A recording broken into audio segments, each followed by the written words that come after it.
So welcome to this meeting of the Overview and Scrutiny Committee. Before we actually start the business of the meeting, I will read out the webcast introduction. I would like to remind everyone present that this virtual meeting will be broadcast live to the internet and will be capable of subsequent repeated viewing or other such use by third parties, and will be capable of subsequent Therefore, by participating in this virtual meeting, you are consenting to being filmed and to the possible use of those images and sound recordings for webcasting or training purposes. If members of the public do not wish to have their image captured, then they should ensure that their video setting is turned off throughout the meeting and set to audio only. And please be aware that if technical difficulties interrupt the meeting that cannot be overcome, I will need to adjourn the meeting. And can I just remind members to mute when you are not speaking, but to unmute yourselves when you are going to speak. So thank you very much. If we move on to item 2, apologies for absence. Vivian, have we any? Chairman, I've received apologies from Councillor Bedford. Thank you very much. And substitute members, I'm assuming we have none. There are none, yes. Sorry, got to interrupt there. I'm substituting for Dave Plummer. So have we an apology from Dave Plummer then? From Councillor Plummer? I believe so. He said he'd emailed an apology. Okay, thank you. Thank you for that. So going on to item 4, the minutes of the last 2 meetings, to confirm the minutes of the meeting that was held on the 19th of November and the extra meeting that was held on the 7th of January. Members, are you happy to confirm those minutes? Confirmed. Yep. Thank you very much. Any declarations of interest? Not seeing any. And have we any public questions or requests to address the meeting? Mr. Woodhall, do we have any public questions? Sorry, Chairman, no. Thank you. And we have no call-ins, as I understand it. So we move on to item 8 on the agenda, which is the North Essex Parking Partnership. And I'm very pleased to welcome this evening Mr. Richard to the meeting, who has been here before, but some years ago, and I'm sure things have moved on a bit in the parking partnership since then. And if I can just, I think, pass straight over to Mr. Walker, who I know has got a PowerPoint presentation which he'll run through with us and then answer any questions that any members have after that.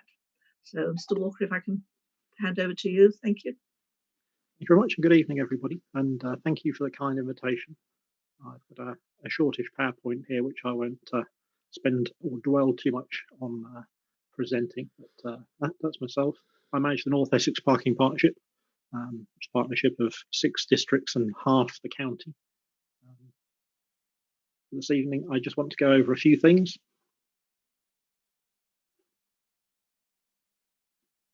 We'll have a quick check on the background to NEP. You've seen some of that before, so I won't dwell too long on that.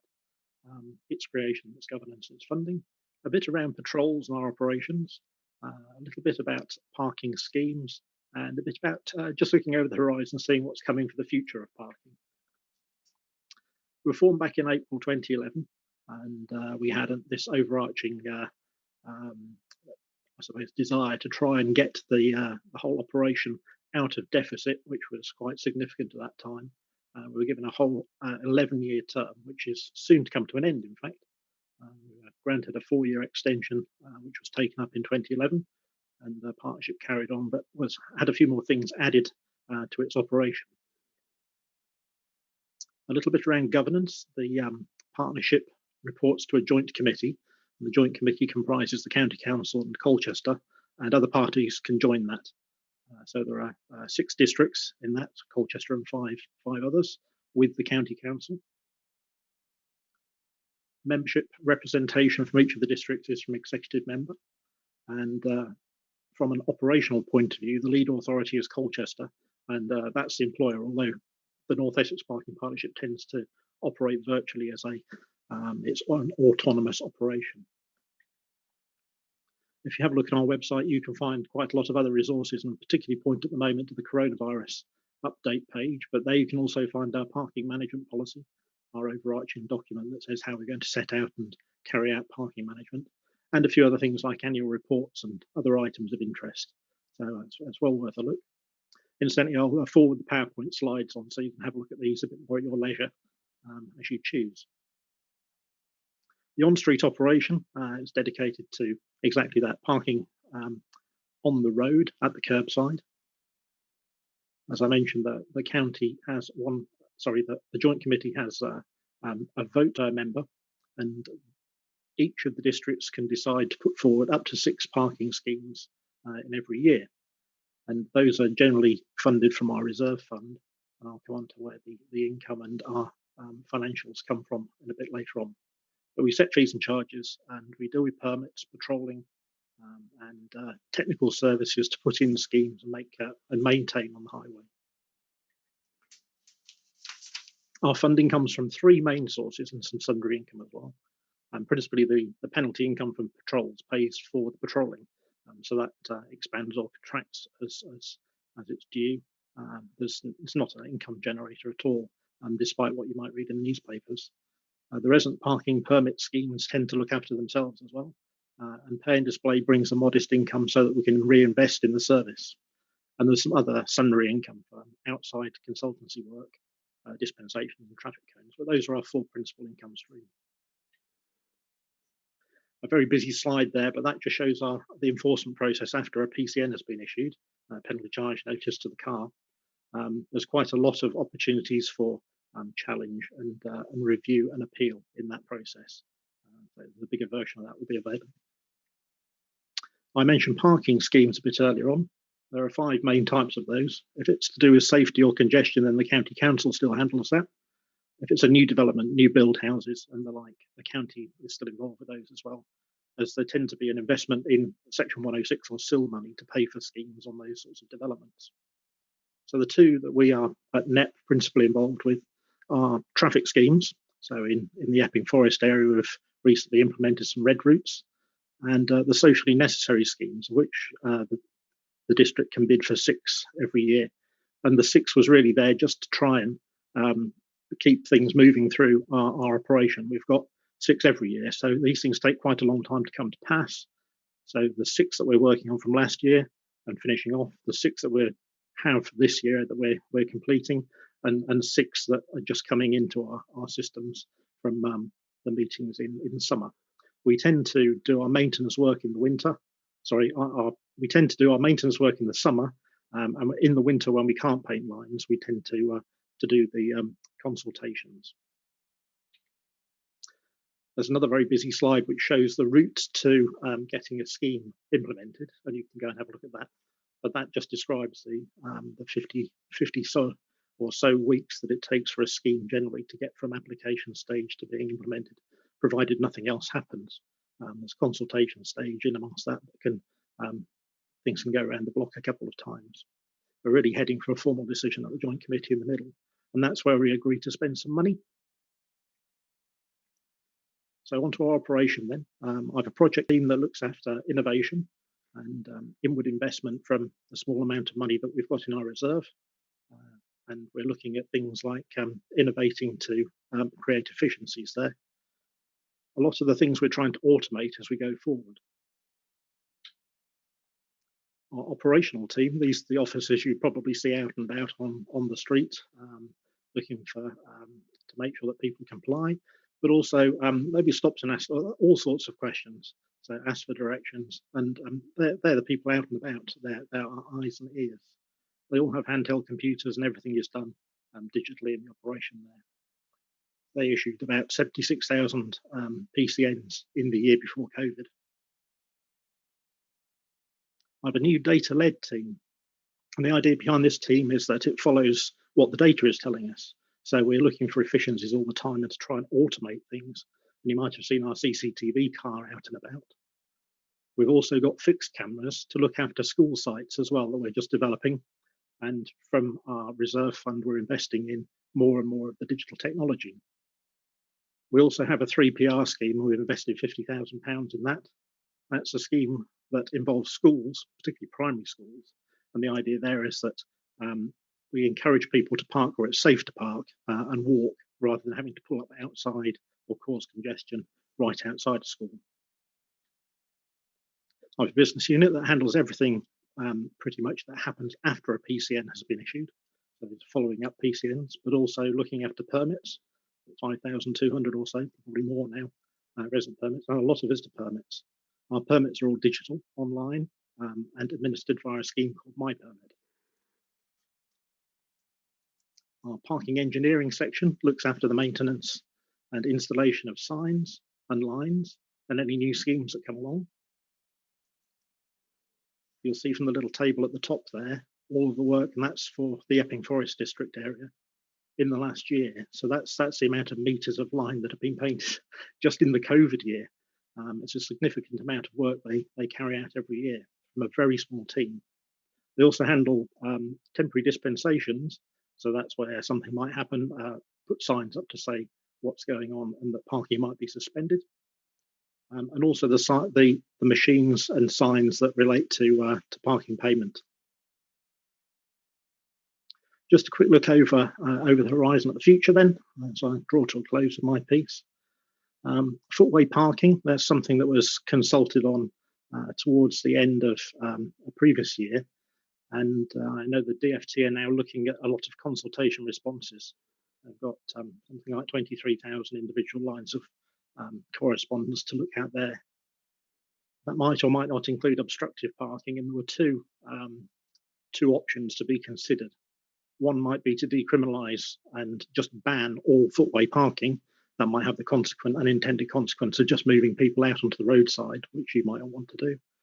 Or to have a partial sharing with police, and then you could look at that and obstruction. That might be the better way to do it, because in some footways there's wide enough to be parked on.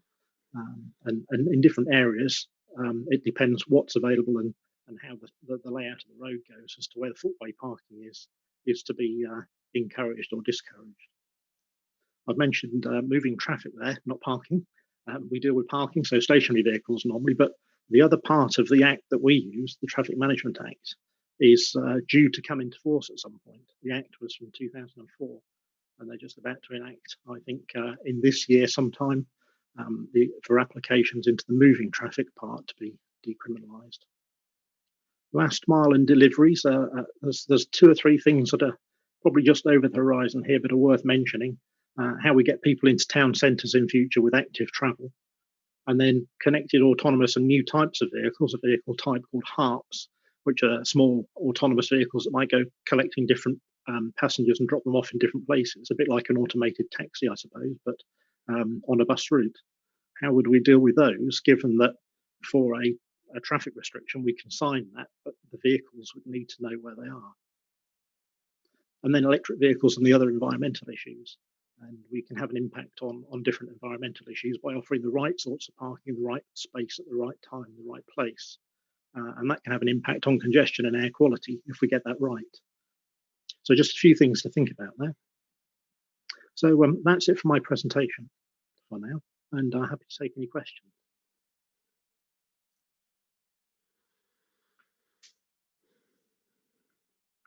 Thank you very much for that, Mr. Walker. We've got quite a number of people looking to ask questions, so if I can just go through from the order in which they've appeared on the screen. So, Councillor Baldwin. Yeah, took me by surprise there, going first. Thank you very much for that. First of all, I'd like to say thank you for the to Richard. Thank you for the very informative presentation, which I really found useful. So, just a few questions really. I've got things written down in bullet points, so I'll just go through things.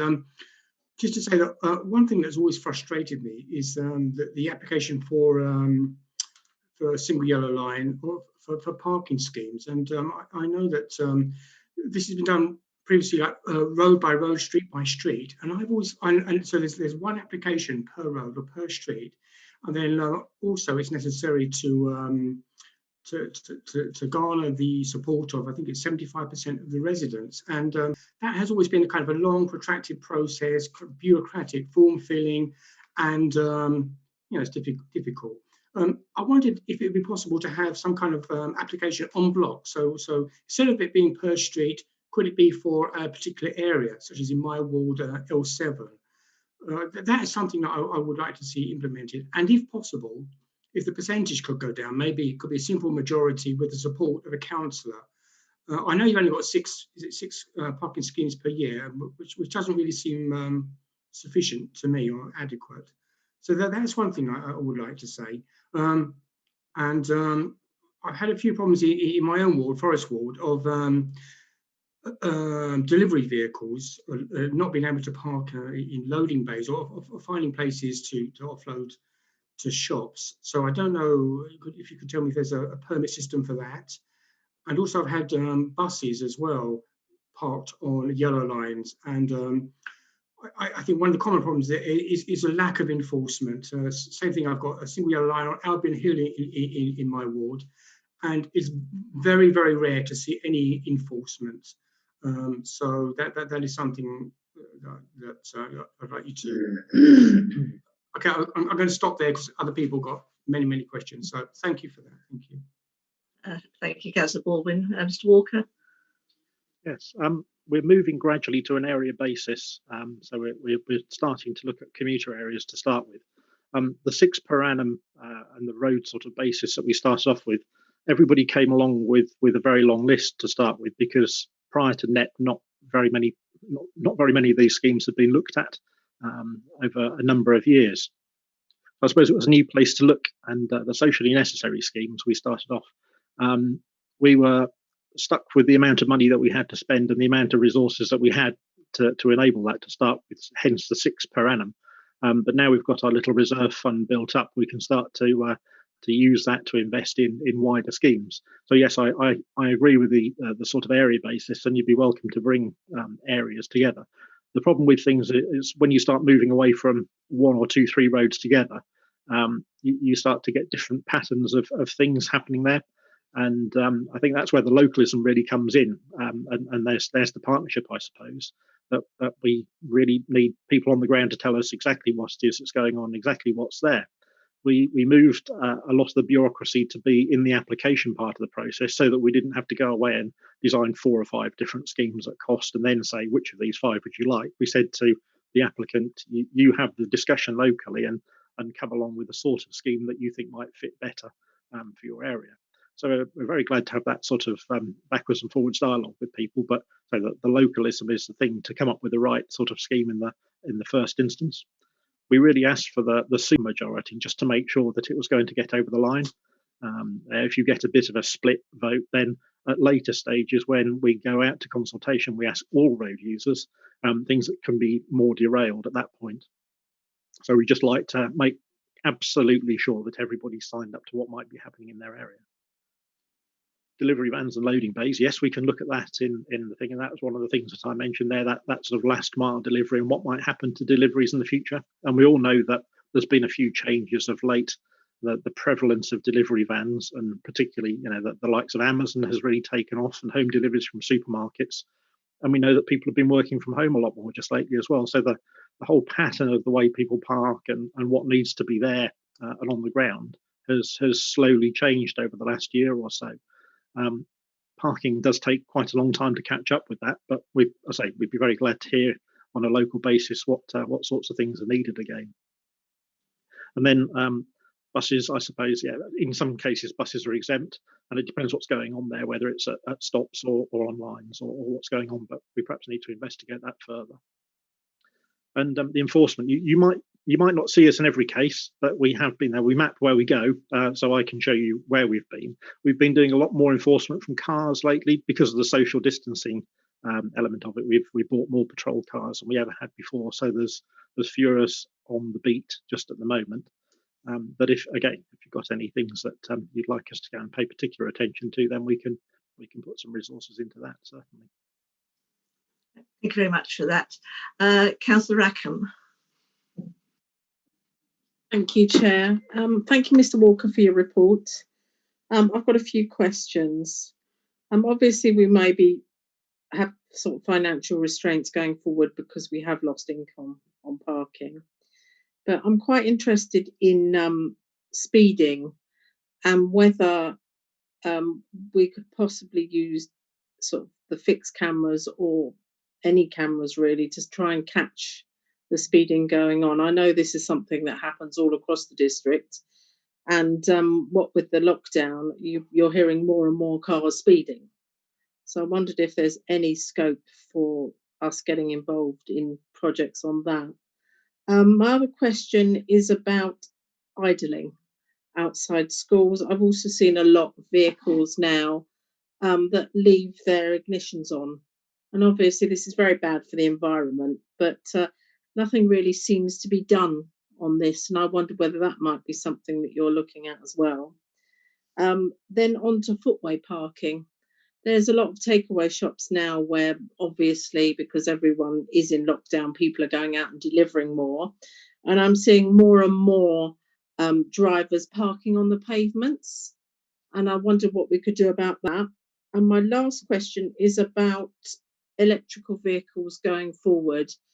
And is there any scope for putting in electric points? So where people don't have their own fronts and they can't charge their cars, will there be anything that you're looking at implementing that will allow people to charge their cars on the streets where they live? And that's it from me. Thank you. Thank you very much. Mr. Walker? Speeding isn't my area of expertise, but I know there's things like vehicle activated signs and other areas. I'm not sure how the legislation works either with the amount of things that local government can do and what the police would need to be involved with in terms of speeding. And I know there's these little local speed groups as well. But if I can pass that on to somebody from the county council and get them to have a word with you about the sorts of things that can be put in place for that, I'll definitely pass that on. Stationary vehicles are more my thing. Idling outside schools, there's a piece of legislation, but it's really quite old. And what we're seeing elsewhere is the sorts of legislation that London has is gradually spreading out into the Shire counties and beyond. And there's a good piece of legislation in London around idling, and particularly that comes from the clean air side of things. The penalty that we can issue at the moment isn't very high, but I know the London legislation is a bit more robust. So I look forward to when that is a bit more strengthened up a bit more in the future. And it's one of the areas that I'd like to look into a little bit. There's a couple of other areas that we don't do anything with at the moment. One of those is about blue badge abuse that we think is fairly rife that we don't really pay much attention to. There's a piece around this idling outside schools. And there's a couple of other areas around permit abuse and things like that that we'd like to have a look at. So I can have a think about how we can do some more with that in the future and hope the legislation will come along to help support us. Footways is another one of those areas where, again, I hope the legislation will come along. We've been lobbying for some time, and in fact, there was a Transport Select Committee, what do you call that, report scheme that recommended to the government that they should do something about footway parking. At the moment, obstruction is a matter for the police, and driving on the footway is a matter for the police.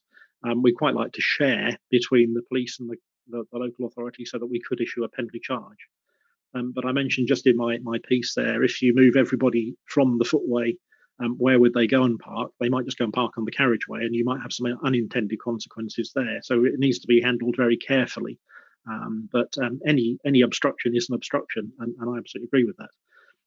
I mentioned that the DFT has got a lot of correspondence to get through from a consultation that went through towards the tail end of last year. And when they've got through that, they've promised to do something with it. And so the two options were an outright ban or allowing shared, just where the local policy would want you to take some action over that. That's footway parking, probably later this year. Around EVs and chargers and things, we've got to be careful that we don't arrive at a point where we're stuck with a load of legacy chargers when vehicles and charging and batteries and the capability and the amount of miles a vehicle will do between charges moves on. So there's a point at which you'd want to go. but also your charger doesn't necessarily have to be the fastest charger if a vehicle's going to be parked there for a long time anyway. So in some places you could get away with maybe what a street lighting column can supply. But supply is normally the problem with EV charging, as we've found out in a number of areas.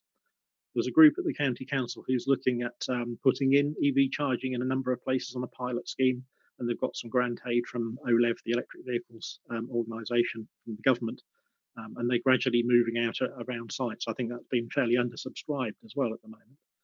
But say that the power supply, the energy supply to provide enough power into an area to have chargers everywhere is the main thing, the main drawback, and I think it's holding back a lot of the charging. Plus the fact if you've an EV and you can go to a fast charging site and maybe charge up to 80% in 20 minutes there while you're out, you could come back with a fully charged car ready to go out again. So there's all sorts of different things at play, and I think the market is moving and changing as we go. There's quite a lot in the EV thing, but yes, I agree. If you lived on the second floor flat, then it was going to be really difficult charging an EV from your own supply.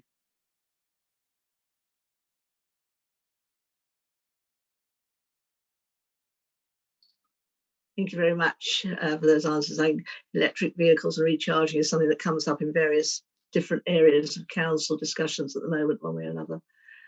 Councillor Murray.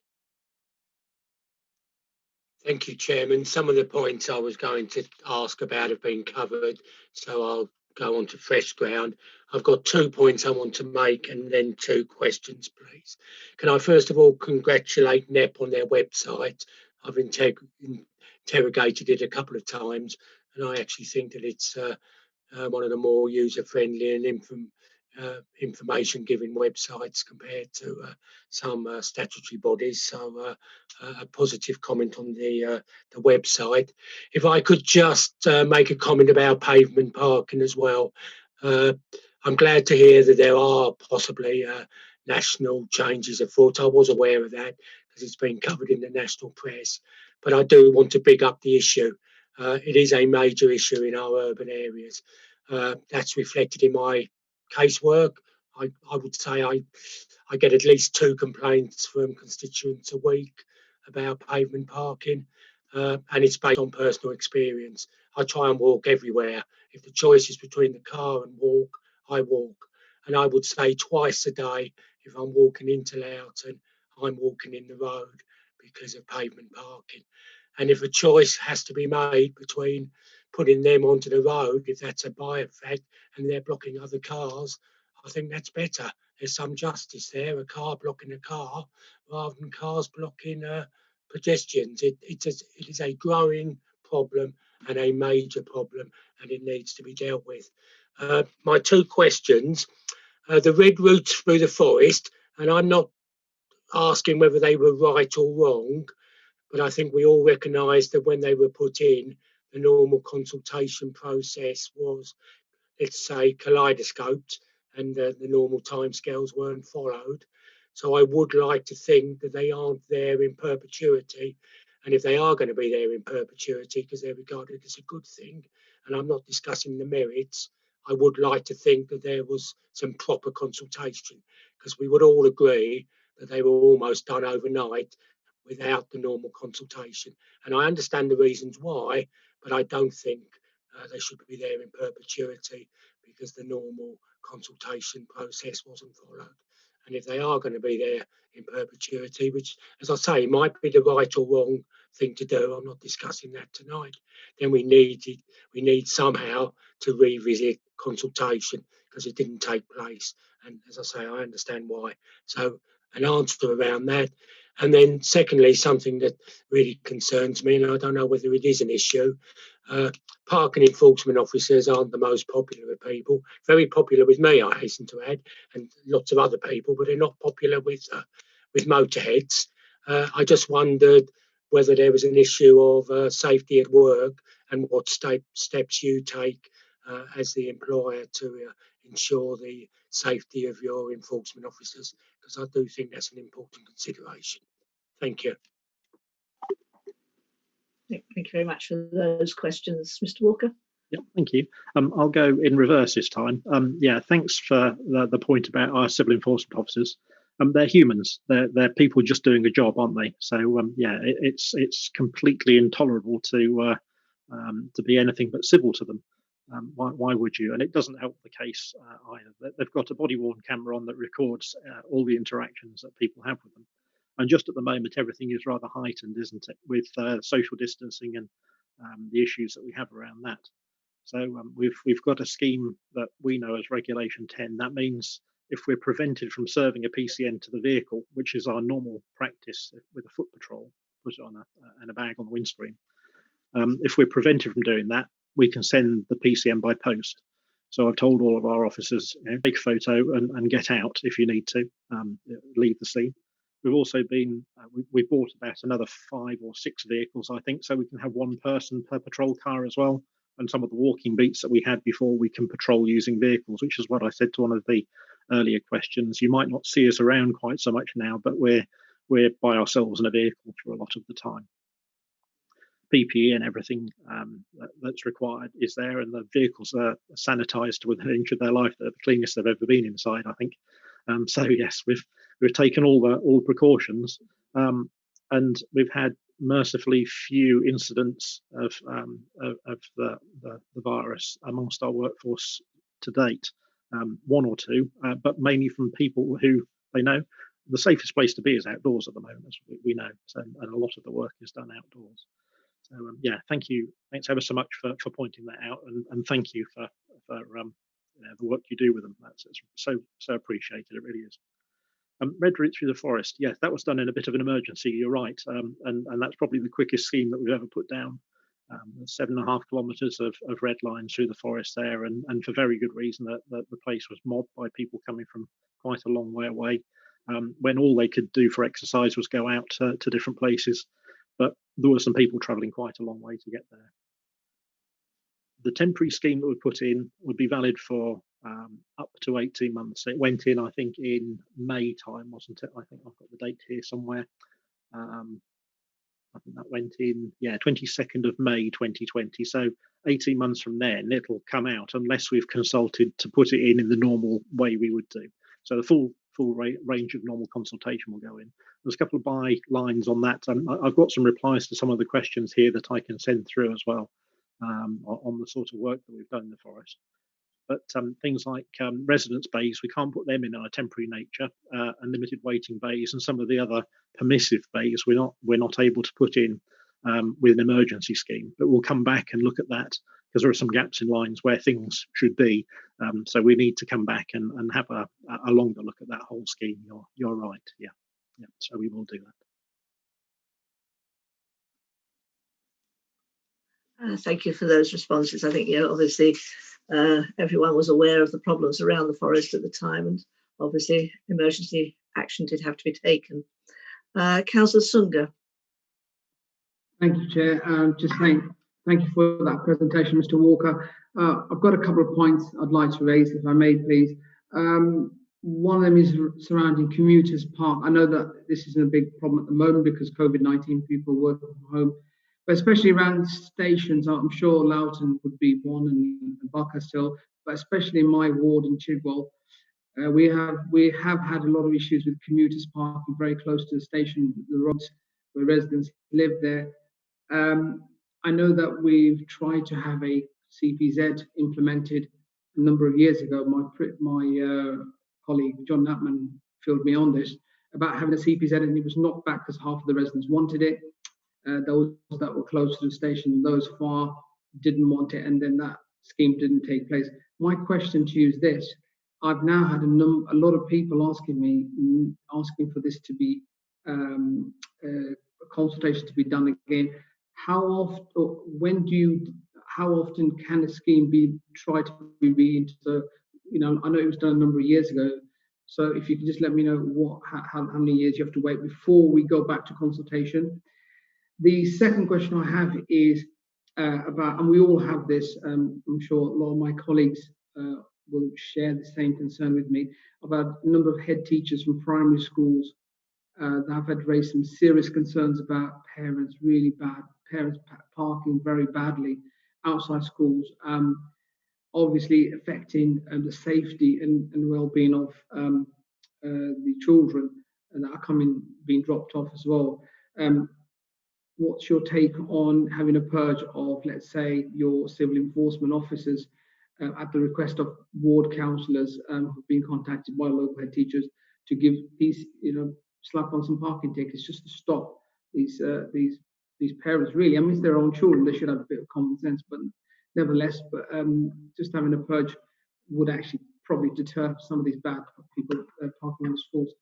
Perhaps you'd like to comment on that. Thank you. Thank you for those points. Mr. Walker? Thank you.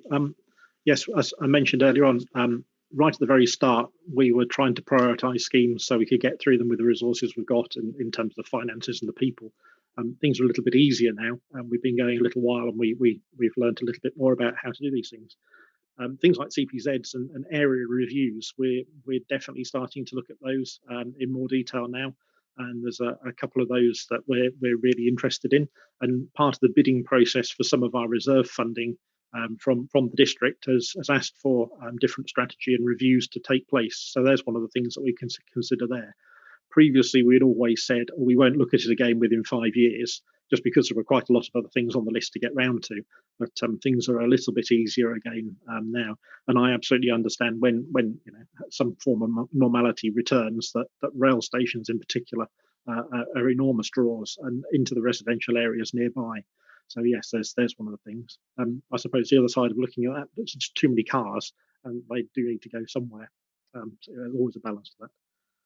Schools, with some innovations around schools, and at one of our recent joint committees, we'd talked about using red route around schools as well, just for a little bit of a longer restriction, because the zigzag, the yellow markings that we can put in can only be a certain length, and you can only have so many of them. But a red route could be slightly larger. And then we could look at, with our 3PR scheme or something like that, encouraging people to go and park where we'd like them to park, as opposed to just pulling up outside. We've also got CCTV that we can use on the red route and on the school zigzags. And we've been trialling, they're about to go into trial now. They should have started in December, but schools aren't in. Some fixed camera sites, and that would that makes things a little bit easier for us to get to. Getting a civil enforcement officer on foot to a school is quite difficult, and they're limited in the number they can physically get to in a day or in a term in a year. So having a camera there, one operator remotely can look at 4 different cameras at once. So you can see there's quite a lot of saving to be had from that. So fixed camera sites are something we're looking at, and again, investing in using some of our reserve now. We're doing a little proof of concept in a couple of schools, a couple in Tenry and a couple in Colchester. So if they're necessary and found to be the right thing, we'll roll those out to busy sites. And then school zones and things like that, school streets. There's all sorts of pieces of legislation which fits in with that TNA Part 6 that I mentioned before, to stop traffic going into zones. It's a moving traffic contravention, and that looks like it might be coming the way of local authorities a bit later on this year, with an application process for it. So 12 months, 18 months down the line, we might be able to enforce moving traffic sorts of things as well. So I hope that helps. Can I just come back, Chairman, if I may, please, with your permission? Quickly, because I've got 4 more people wishing to ask questions. Yeah, so Mr. Walker, in relation to having these, how does one trigger your department to look into putting those remote CCTV cameras? What is it, a ward councillor thing, or can a head teacher come straight to you? Thank you. Yes, either way, be happy to hear either way. I would say there's 303 schools across the patch in the area we control, so there's a bit of a call on our resources. But we look at things like safety outside schools and collisions and all sorts of other data. Photos are always very helpful for us, videos and things of what's going on. But yes, either. And the more of you that are there to petition or lobby us, the stronger that argument would be. So yeah, I'd say that the localism again, knowing what's going on the ground, is so very important to us. Thank you. Thank you very much for that.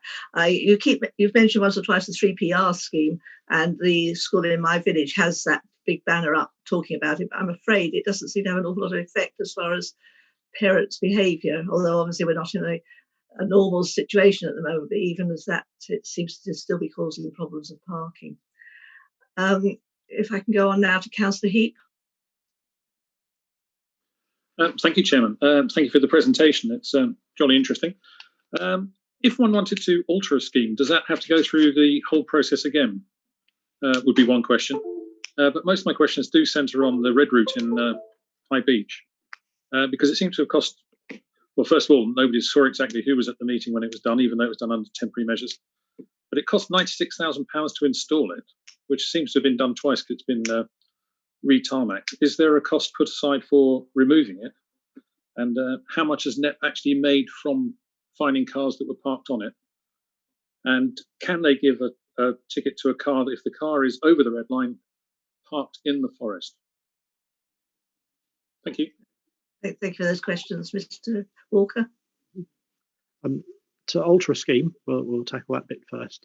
There's a petitions scheme for that as well, which is the equal and opposite part of our TRO process. So putting in a new scheme or asking for a scheme to be altered can come the same way. All of this really is making a report so the Joint Committee can discuss it and approve it. That's where it's heading for, really. So I'll send you through the diagram and the details about how to do that. But it's essentially the same application process as a new scheme. But yes, there's a scoring system for it, and gather as much information as you possibly can to say what you'd like it to become. The red route, yes, it's most of the cost in the red route is putting the paint down. So once it's down, it's down and done. To date, we've issued 1,228 PCNs on foot and 145 by car. You don't need to write these down. I can send you the details through. 1,029, 84% of those have been paid out of the first batch, 31%, so there's a few more current at the moment out of the car. To date, we've made £40,000 there in under a year. Not that that's a very good measure, I would have to say. I'd rather have a measure of amount of income per PCN to make sure that we're booking the right things, actually.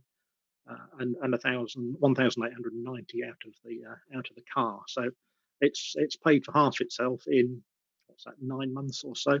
But that's not really what it's about. It's not really about getting PCN income. That's just a byproduct of doing the other thing. Is it right to have the red route there? Is the real question, isn't it? And has that achieved its goal? We don't have to be there to make it illegal. It's illegal to park on the red line. And it was put in for those very good reasons. And I think during the week we've also seen that the City of London are thinking about charging their car parks as well. So to have some network of management and controls on the highway outside is probably a good thing, I'd suggest. And again, it's another question of too many cars. There's this piece about how far back so if you think of the road in cross section from the centre, not necessarily the line, but the centre point of the road, back across the line onto the verge, the amount of that's highway or not partitioned as anything else, so in the public realm, is the area where that restriction applies. So if nobody's put a fence up there and you could roam into it, then the restriction would apply back into there. And then it's on a balance of what's reasonable, how far in. But you probably wouldn't want to drive too far into the forest, I suggest. But it's about keeping the road clear in the first instance. We've had instances where cars have come head to head and not been able to pass because of all the parking that had been there. So yes, there's all sorts of things going on with should it be there, is it the right thing, what about this and that. It was put in as an emergency measure for very good reason. But I think we need to hone it now and make sure it's the right thing and working in the right way. But yeah, that's something we need to do in the lead up to consultation, I think. And again, having the local input is really valuable for us in that. Thank you. Thanks very much for that. And Councillor Wixley. Yeah, thank you, Chairman. Just say hello to Richard. We have met in the past at the Broadway Parking Review meetings. Yeah, I've got really one quite quick question, I think, and just a couple of comments to make. Yeah, I would just like to know that the process, it's a road in my ward, or actually it's a cul-de-sac, and the residents would like to have junction protection, double yellow lines, where it joins a busier road. I just wondered, how do I go about that? Do I do it through Kim Tarani at EFDC and it's then passed on to you, or do I get in touch with you or Trevor or Shane Taylor? I can remember at the meetings. I'd just like some advice on how to do that and take that up on behalf of residents.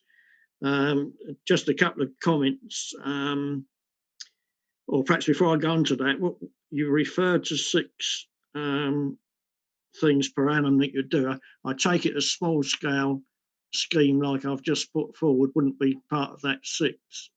I hope it wouldn't, because it's quite a small issue. The other thing on pavement parking, yes, it is very annoying when you have to step into the road because somebody's parked on the pavement. But of course, some roads are quite narrow, so if cars are not sort of parked half on the pavement, half in the road, then if they're entirely out in the road, then the road becomes blocked.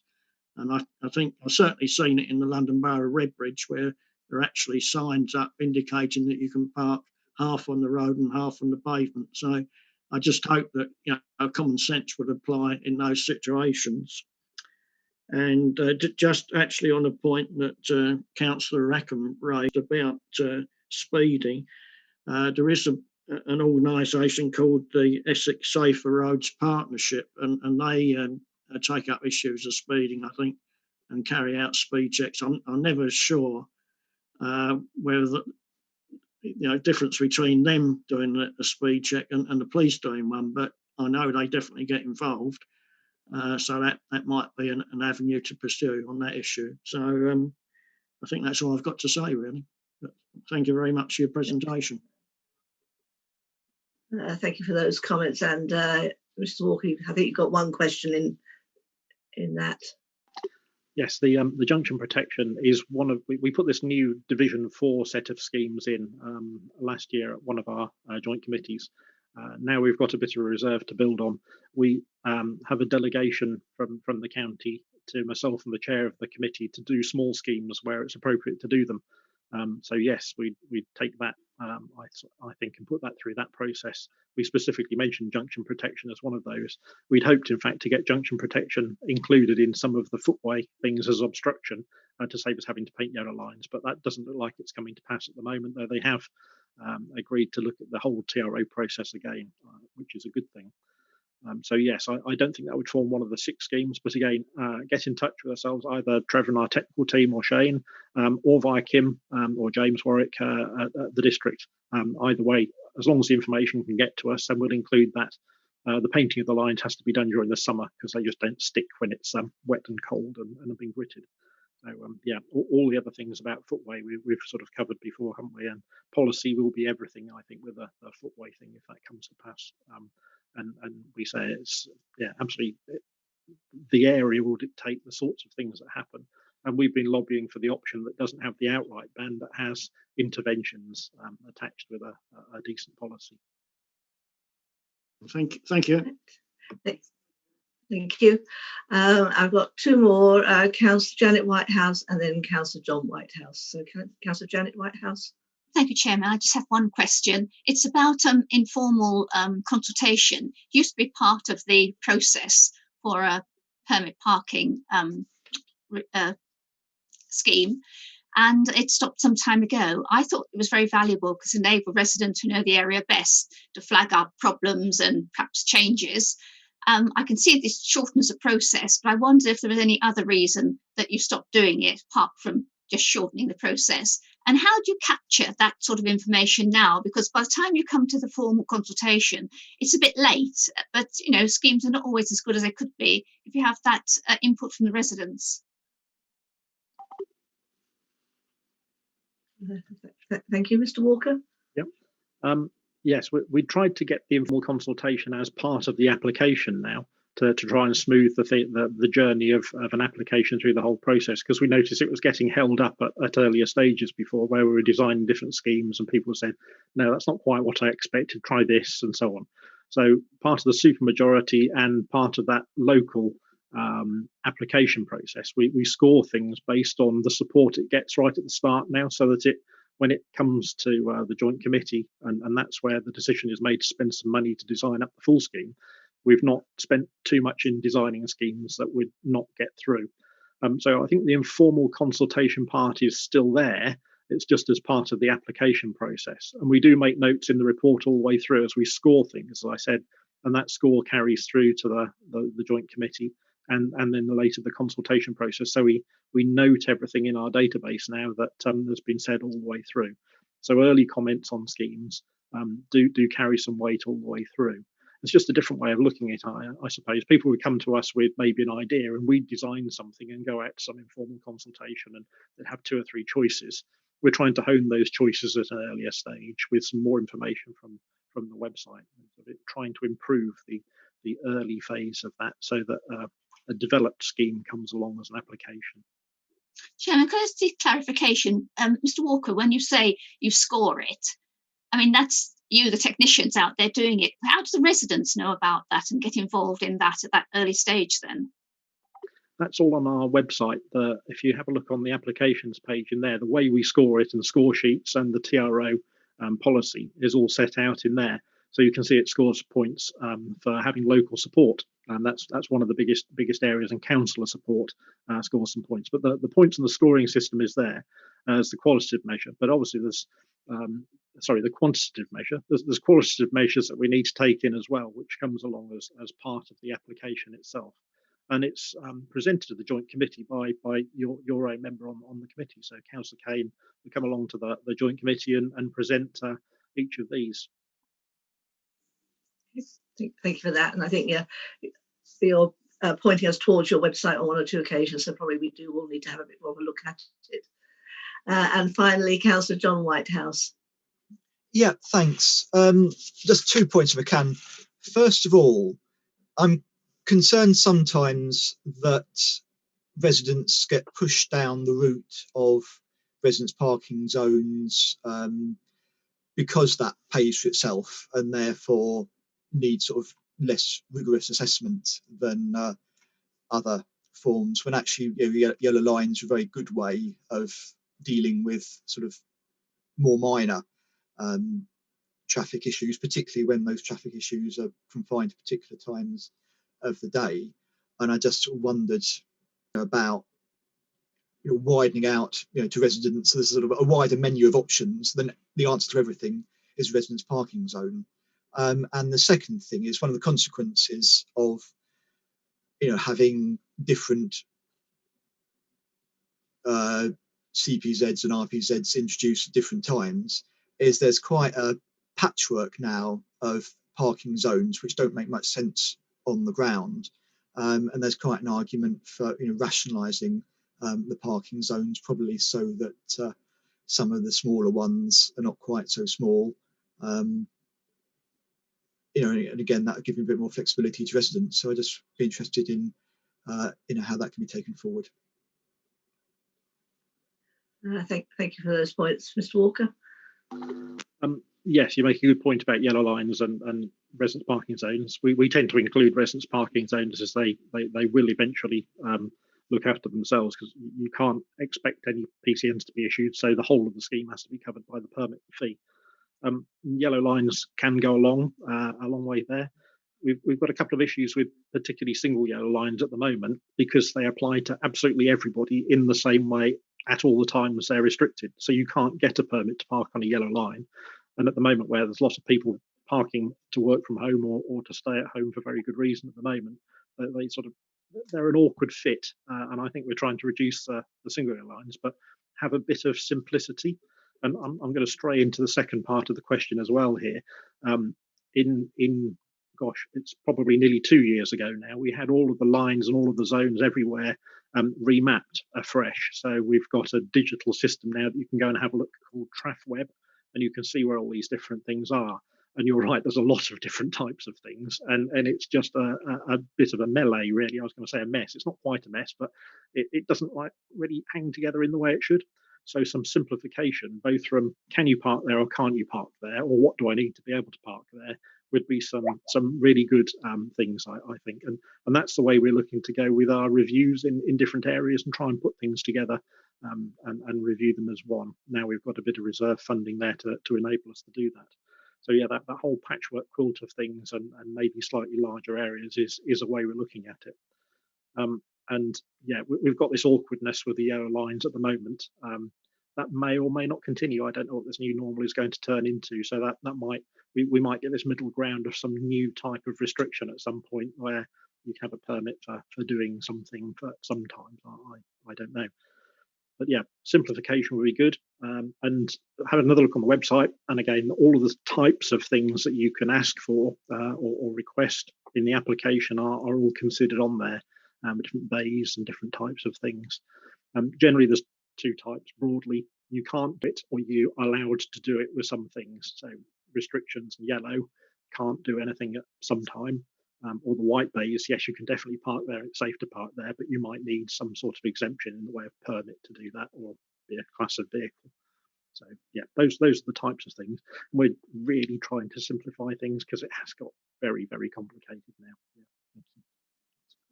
Thank you very much for that. Can I just throw in one final thing around yellow lines? I'm sure other wards are the same as mine, where a lot of the lines are looking as if they are disappearing into the tarmac. And I just wonder what sort of program you have for going around and repainting them, because, to say so, obviously it's just not the time of year, but when it does get to the better weather. Yes. Yeah. We can only paint during the warmer months, so from about Easter until October, maybe into November. That's our line painting time. As I mentioned, we had all the lines surveyed. At the time they surveyed, they took a photograph of all the time plates and everything else that was out there, but also gave a condition score for the lines, which has helped us program our contractors to come and do line painting again. So we'll be out and do those ones that are scored the lowest on there, and then gradually move up. So there's three different types of scoring they've given them, and all been mapped and logged, so we can give them to a contractor and get going. If there's any areas of interest, we also reserve the lining lorry for a day to go out with one of our civil enforcement officers and just tackle bits and pieces of things. So if you've got something that looks particularly bad in your area and you know about it, there's a real problem, then let us know that. And after Easter time, when we get going again with the lining, we'll come and have a look for you. Thank you very much for that. Well, thank you very much indeed for giving us your time this evening. At least under these circumstances, you don't need to travel to be able to give your presentation to us. But I think you've heard a lot of our concerns, you've answered a lot of our concerns, and also you've, I think, pointed us in the direction of actually finding out more about how you work and what the way forward is for some of the schemes that we might be looking for in our own areas.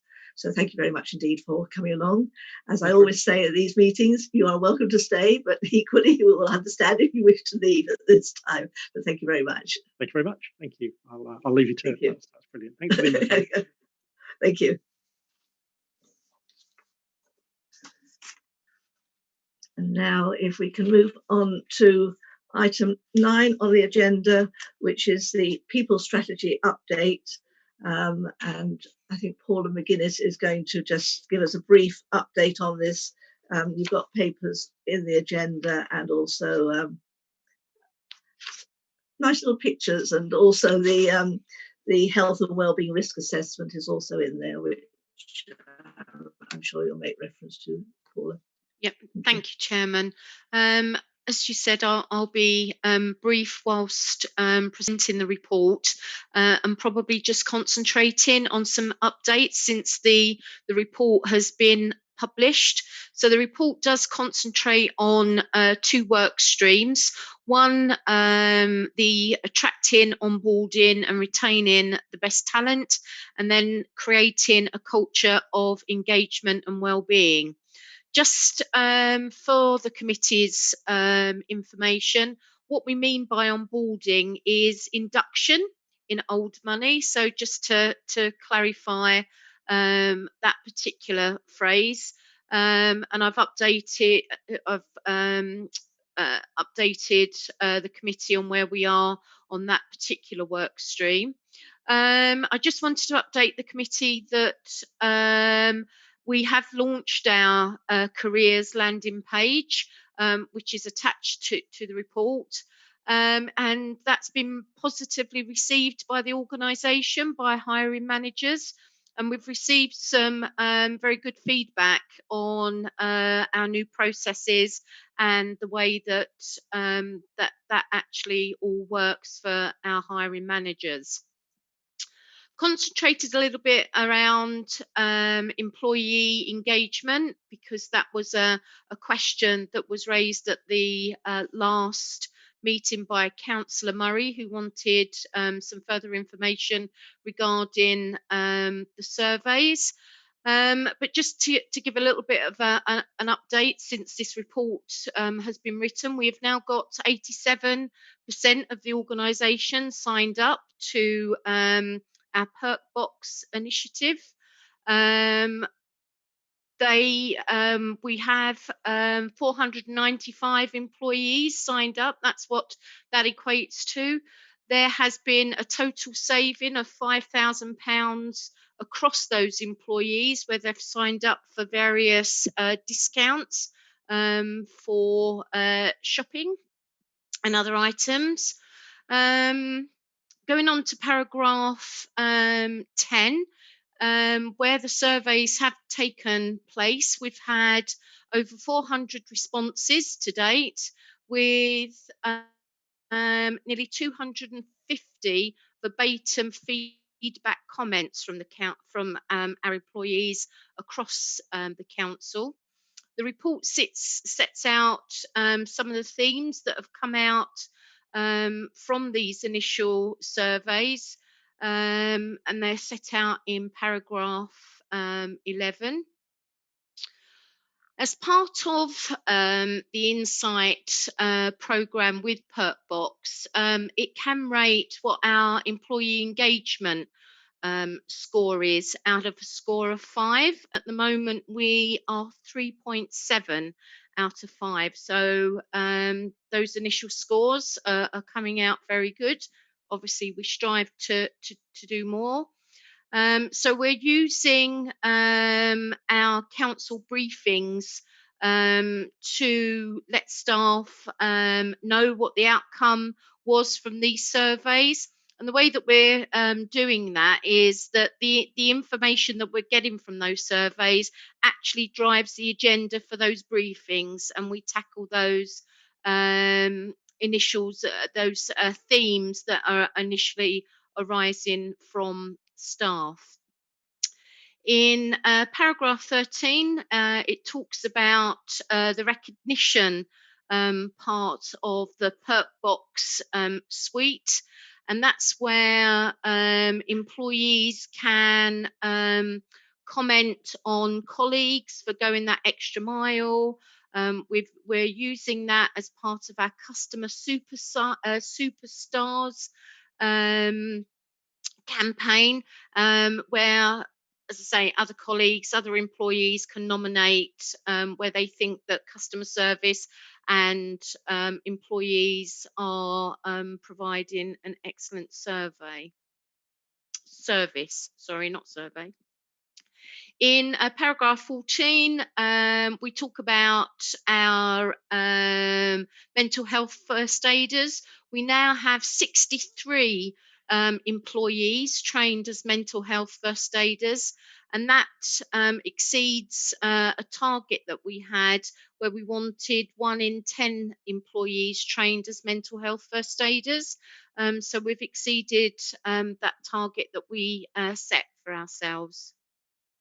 So as Chairman said, there's 2 appendices that gives you a flavour of what the careers landing page looks like, and also where we've launched the risk assessment for mental health for managers to use with their employees.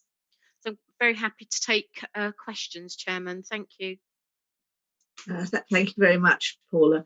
Can I just ask a quick question to start off with? On the page 33, under the attracting, induction and retaining, are we having difficulty as an authority actually attracting and recruiting staff? And having got staff in place, are we managing to retain them?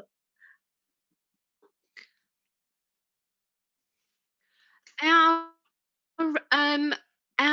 turnover has remained quite stable over the past couple of years. So we've just seen the normal turnover in terms of retention. at the moment, but we've still got a fair way to go with the people strategy. So we would be hoping that turnover rate reduces. And there's always a fine line about getting new blood, new ideas into the organisation as well. So some turnover is healthy for an organisation to bring in those fresh ideas. We do have some difficulties recruiting to some professional staff, but again, that's not been any different to what we've had before. And we have a very successful apprenticeship scheme. We've got hire apprentices that are specific to particular professions. We are recruiting planners in perhaps a different way than previous, and we using the apprenticeship scheme to still grow our own. So that's where we are at the moment. Thank you very much for that. Councillor Baldwin? Yeah, thank you. Yes, thank you. Yes. I'd like to just make a point about paragraph 5 that on the agenda. I was very, very pleased that that the as a public sector employee that we're coming away from again an over bureaucratic and long application forms. I think it's excellent that we are allowing people to to be recruited online and by submitting a CV and using social media sites, because I believe that would allow us to possibly to recruit people from a different kind of background and maybe non-traditional backgrounds. And I just want to say I do think that is a good initiative. The other thing is I wonder if you could just clarify what we mean by employee value proposition, which is quite a complex phrase there, isn't it? What kind of values and how do you evaluate the skills that employees bring? Yep, and I think I'll stop there. Yep, thank you. Okay, so the employee value proposition is what it's set out there. It's why would somebody come to join us, and some of that's picked up on our website, our advertising, what you've picked up in terms of the ease of the recruitment process that people go through. So that's how we attract people to come and join us at the council. In terms of assessing the skills that somebody brings with them, that's really what the recruitment process is for. We do test values and behaviours of people that apply for roles. We do put that on our role profile, and we are very clear that sometimes it's not just about somebody's knowledge and skill that they bring, but it's how they do it. Thank you very much. Thank you, Paula. Thank you. Thank you for that, Councillor. Thank you. Councillor Wixley? Yes, thank you, Chairman. I don't want this to cause any offence, but I was a bit disappointed in the use of the word onboarding or the phrase onboarding, and because it's sort of management speak, which I think is sometimes designed to exclude people rather than include them. And the very fact that Paula had to explain what it meant, I think probably makes my point, because I took that actually to mean recruitment and retaining. And I have to say, when I first saw the expression onboarding, my mind automatically went to skateboarding, which I'm sure it's got nothing to do with that. And when I turned over the page, it refers to onboarding will be automated, but I got quite alarmed then, didn't know what that meant. I just feel that if we could use language which we could all understand and didn't need to be explained, I think that would be better. But That's my only comment. I did find it slightly amusing along the way, I have to say. Thank you for that, Councillor Wixley. I'm afraid I had a slightly different thought around the onboarding and what else it could go for. But yes, like you, I've already raised the fact that some of the language, yes, it's obviously the way in which human resources are working these days, but equally, we are talking to a wider audience than just managers within the organisation. Did you want to come back on that, Paula, or? It's certainly becoming a more used term in recruitment and advertising in that area, as you say, for HR. But certainly we'll take your concerns and comments on board. Might I just come Councillor back? Wixley, you want to come back? Yeah. Yeah, well, I'm slightly amused because I'm old enough to remember when Human Resources Department were called Personnel Departments. Yeah. And I know that eyebrows were raised when it was switched to Human Resources and then HR, but there we are. Yeah. Things move on. Councillor Janet Whitehouse. Thank you, Chairman. Well, first, I'd like to say how impressed I am by the support that HR offers to the staff, and particularly in the area of mental health, and also offer to their children. And also paragraph 12, Paula, you're inviting us to attend a session on Perk Box, and I would like to take up that invitation, please. Sure. But I wanted to move on to onboarding. As a result of a question I raised at a previous select committee, I was invited to meet with a couple of staff to talk about the staff induction process. And I was pretty impressed by the way it's all set out. But I was concerned at what the staff learn about the council, or rather the lack of it. In the induction process, all that the new staff are asked to do is to look on the website at two sections, a section called Our Council and a section called How Decisions Are Made. There's a lot of information there, but it's quite a lot of lists of things that isn't always relevant, I should think, to the staff. There's absolutely nothing about scrutiny on those two sections, and I just think that it's not the right way for staff who are coming into a council, a different sort of organisation perhaps to what they've worked in before.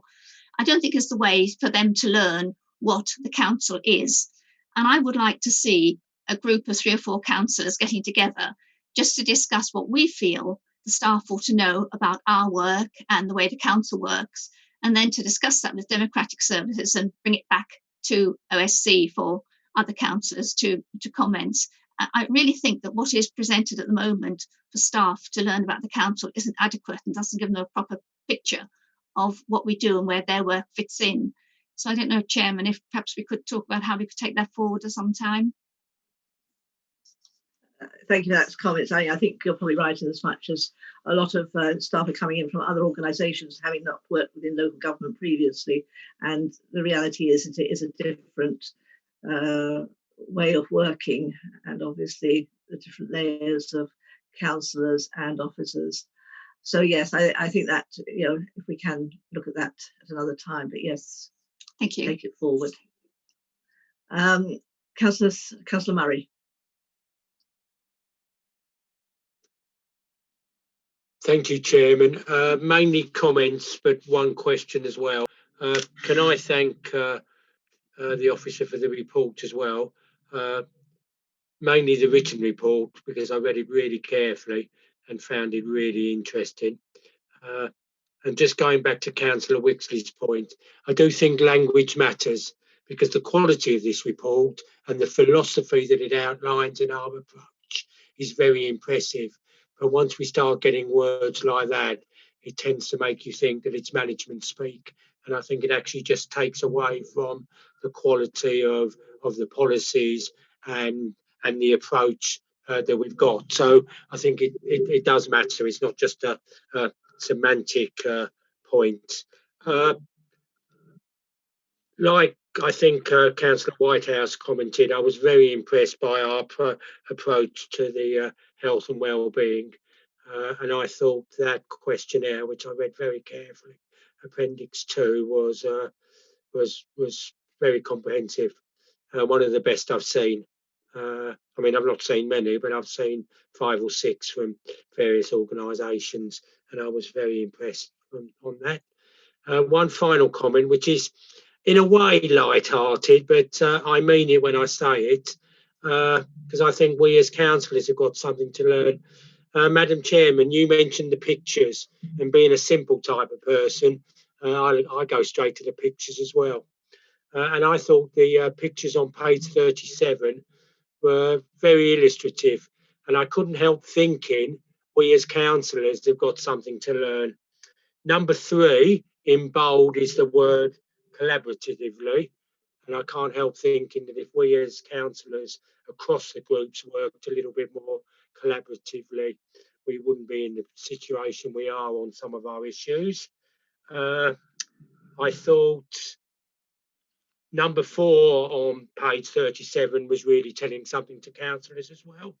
My feedback is heard and listened to and changed, embraced. I don't think we're particularly good at listening to each other across the groups. It just hit me when I was looking at this diagram. And then it was reinforced when I looked at stage 6 of the picture. I am valued for my contribution and outcomes. And I didn't think that operated across the groups. So I actually think page 37 was given us probably a hidden message, which the officer didn't intend because it wouldn't be her role to comment. But if all groups could take on board, working collaboratively, listening to one another and making each other feel valued, I can't help thinking the whole council would, and from a member point of view, would be working a whole lot better. I don't expect the officer to feedback on the comments on page 37, of course. My question, I didn't know I was going to ask it until we had the oral report. Very impressed to hear that I think it was 63 or over 60 staff are now trained in some kind of mental health training. I would be interested in just a very brief description in terms of what that training involves, what it covers and what it involves. Thank you. It's a comprehensive training course. It lasts across 4 days. I don't know the content. I haven't been on it myself, but what I will do is provide that for the minutes, so all members can have an answer to that question. Thank you for that, Paula. And I haven't got anybody else indicating. So thank you very much for the update on this and the progress that you've been making along the way. Taking on board Councillor Murray's comments about the pictogram and the stages through it. I think it's not just within the council. I think all areas of life we could all be doing with taking on some of these thoughts a bit more as we move through and meet up and with people. So thank you very much, Paula. This was just to review the progress. The expectation is now that future people strategy updates will be going through the scrutiny panel, the select panel, rather than coming to the main overview and scrutiny committee. But if there is anything specific that comes up that might want a broader audience, then there's nothing to stop other things coming to this committee. But thank you very much for that, Paula. Moving on to item 10, which is election planning progress report. And sorry, I've got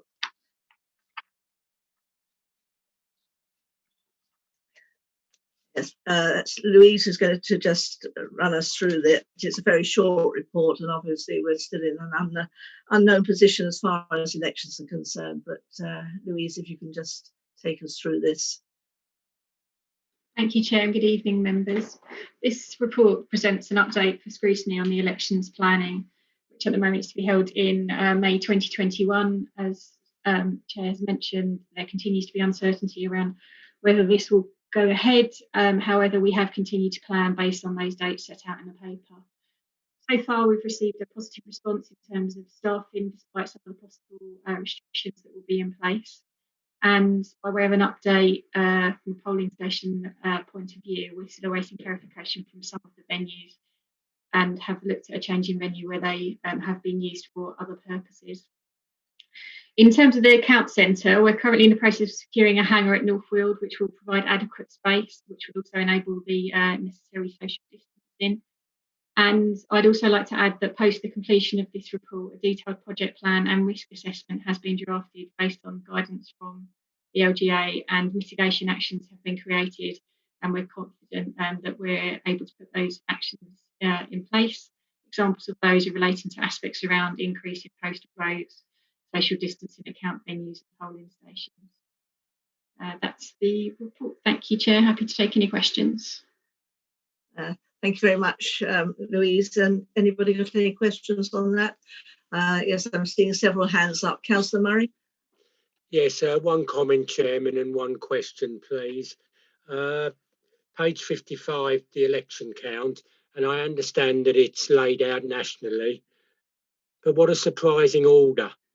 The elections that are the most important to people, and that if they were held on their own would have the highest turnout, local elections, that's district elections, and that would have the highest turnout, are going to be the ones that are counted last.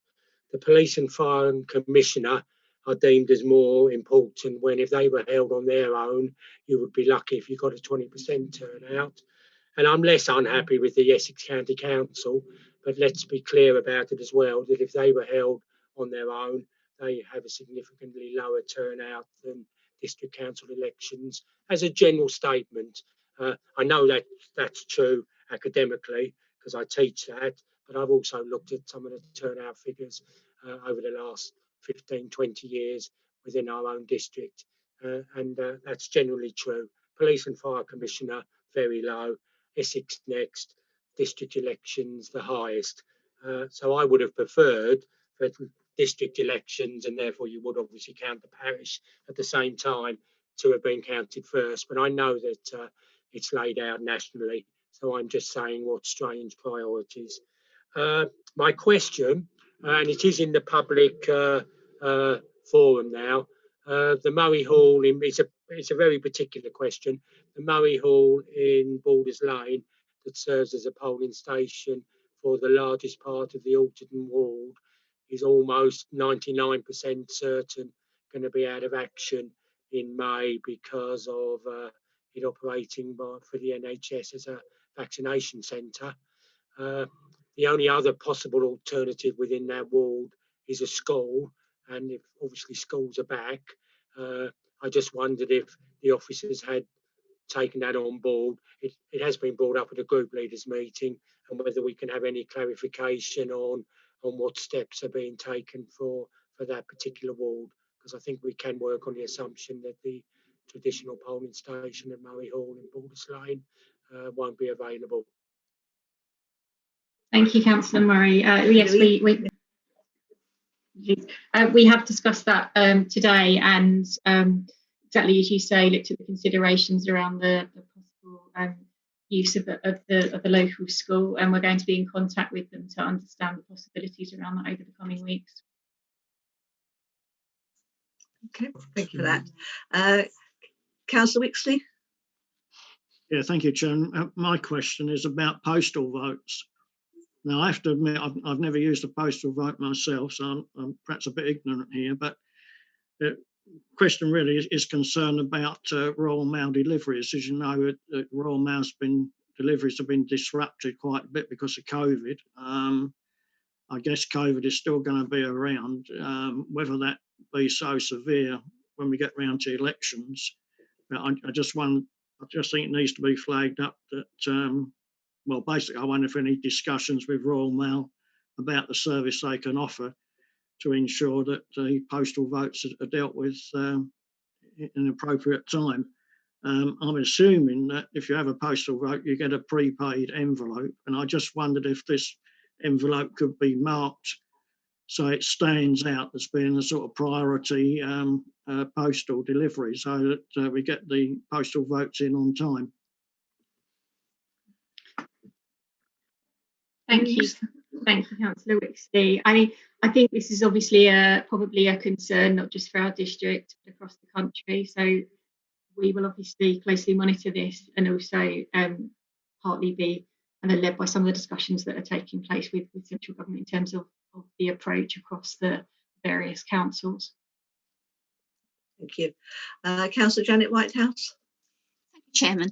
The county is going to be on the airfield, and I don't know if other members share my problem, but when I renewed my car insurance, it doesn't cover, the car isn't covered if you take it on an airfield.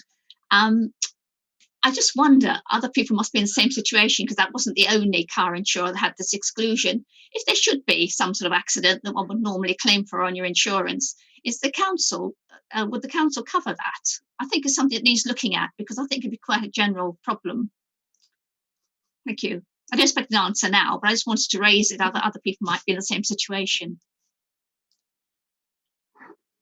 Thank you, Councillor Whitehouse. No, and one I wasn't aware of personally, but absolutely one that we will look into and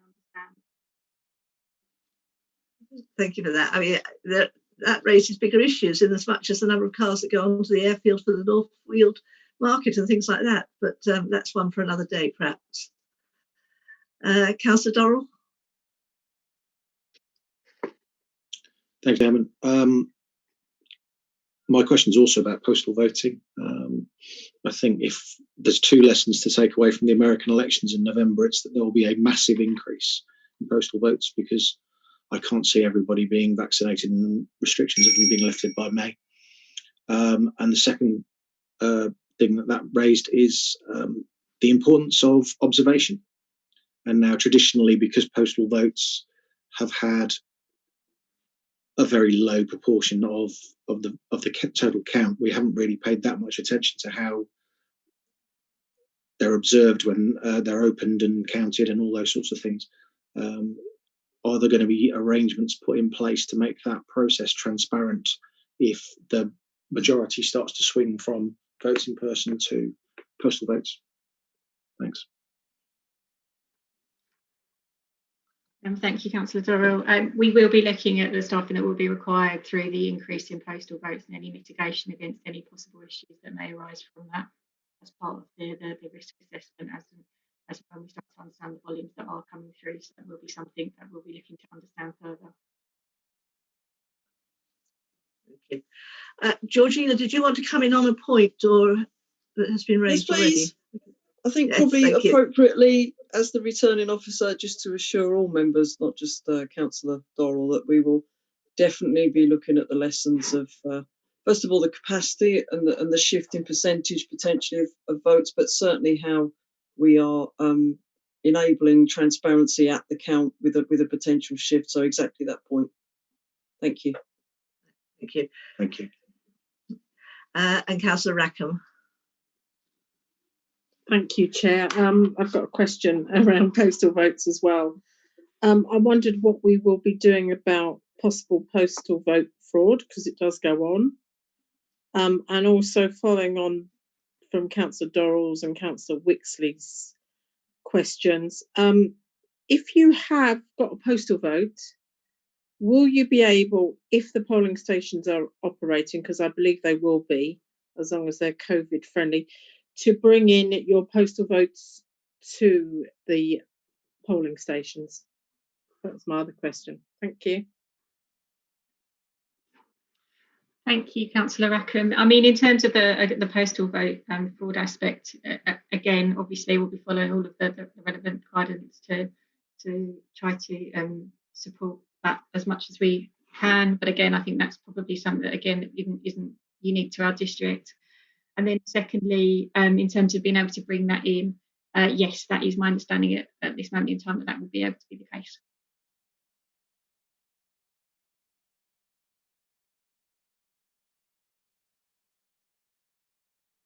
You're on mute, Mary. Sorry. Councillor Lee. Thank you, Chairman.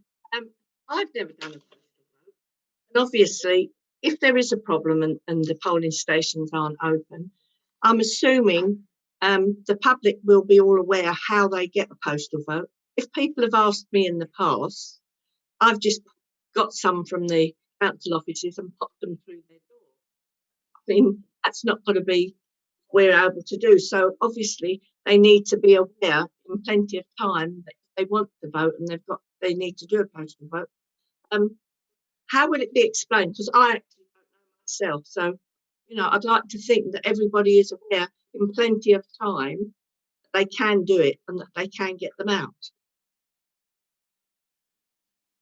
Thank you, Councillor Lee. Absolutely. In conjunction with the step-by-step project plan, there will also be a communication plan that will clearly support that, whether that be through websites or local press. Part of all of those communications will be relevant to whatever's in place at the time. So we will actively communicate that and ensure that is made aware to all residents and obviously to yourselves as members. Thank you very much for that, to Louise. I don't think I've got any other people looking to ask anything. Thank you for the update. Obviously, we've got time is not that great, but there will be an awful lot happening between now and May, and whether or not anything does happen in May or whether it'll be delayed, we'll have to watch this space, I think, on this one. But thank you for the update. And again, moving on to item 11, it's back to Louise again. It's the Q3 corporate performance reporting. And you've got the various areas that have raised concerns in the fact that they are now showing red under the rag. So, Louise. Thank you. Yes, this evening I'm presenting the Q3 performance report for Scrutiny. It's agreed in the October overview and Scrutiny. I've presented the full report to Stronger Council, and the exceptions are presented here tonight. And what we've also done is incorporated feedback that we've previously received from members in terms of the actual format of the report. Based on some of the comments that were raised at Stronger Council, I would like to just highlight the following. In relation to the Fix the Basics programme of work, although the Contact Us email address was referenced as removed, there was some further work that took place in the week of the 18th of January to ensure that all links and forms that reference the address were corrected. In relation to the sheltered housing review, there was concern with the removal of the installation of the Wi-Fi access in communal areas being in scope, and I can confirm that the issue that specifically related to that was the actual high cost of that service and the impact that would have on service charges that would really outweigh the benefit there. And then lastly, in relation to the IT projects that have been impacted by the restructure, I can confirm that from a restructure perspective, this meant that certain roles didn't exist or certain roles were no longer required, which impacted the team themselves. And in summary, we lost 17 individuals and needed to recruit 10 vacancies. So there was quite a lot of change that directly impacted the ability to be able to deliver on some of those IT projects. Thank you very much for that. And obviously, it has reduced the amount of paperwork we've got to look at tonight. Councillor Murray, you had a question? Yes, thank you, Madam Chairman. There's quite a lot of questions I could ask, but I'm going to restrict myself to just one, and it may just be a difference between time reporting of this report and then something I read on Everything Epping Forest. On page 61, where it's looking at the accommodation project, the first sentence says refurbishment continues to progress on time and on budget. But then earlier this week, and I know Everything Epping Forest doesn't get everything right, but it gets most things right, I think, has put out a statement based on a paper to the Cabinet, which I've not read yet, that saying that it is now overspent by some 273,000. And it does go into details about why. So they've obviously lifted that from a Cabinet paper. So is that simply that the paper that we've got in front of us tonight is an earlier time period than what is current? Thank you. Chairman, if I could possibly come in on that one. Yes, Councillor Phillip. Thank you. Councillor Murray, it's actually in one of the papers for this meeting, the yellow Q3 budget monitoring report, where it's talking about capital expenditure at the end of the third quarter and the projection for the fourth quarter. Mr. Hargrove has got quite a detailed answer for that for you when we get to that report, but essentially we're actually slightly underspent. It's just the capital budget and the revenue budget are two separate budgets, and I'm afraid in this case, Everything Epping Forest has read the words and not understood the business behind it. Thank you for that, Councillor Phillips. So we'll hear more about that when we get on to the budget papers. Councillor Phillips, your hand, I presume, is up for responding to that. Thank you. Any other questions from anybody on these papers? It does look as if we've got more issues at the moment. Perhaps that's because it's been presented tonight rather than the way we've had it as areas. But hopefully some of these status reds will see themselves moving forward in a suitable time frame and go forward. Thank you much, Louis. And now we move to item 12, which is the disposal of the housing revenue accounts assets. And I think, Deborah, you're going to take us through this.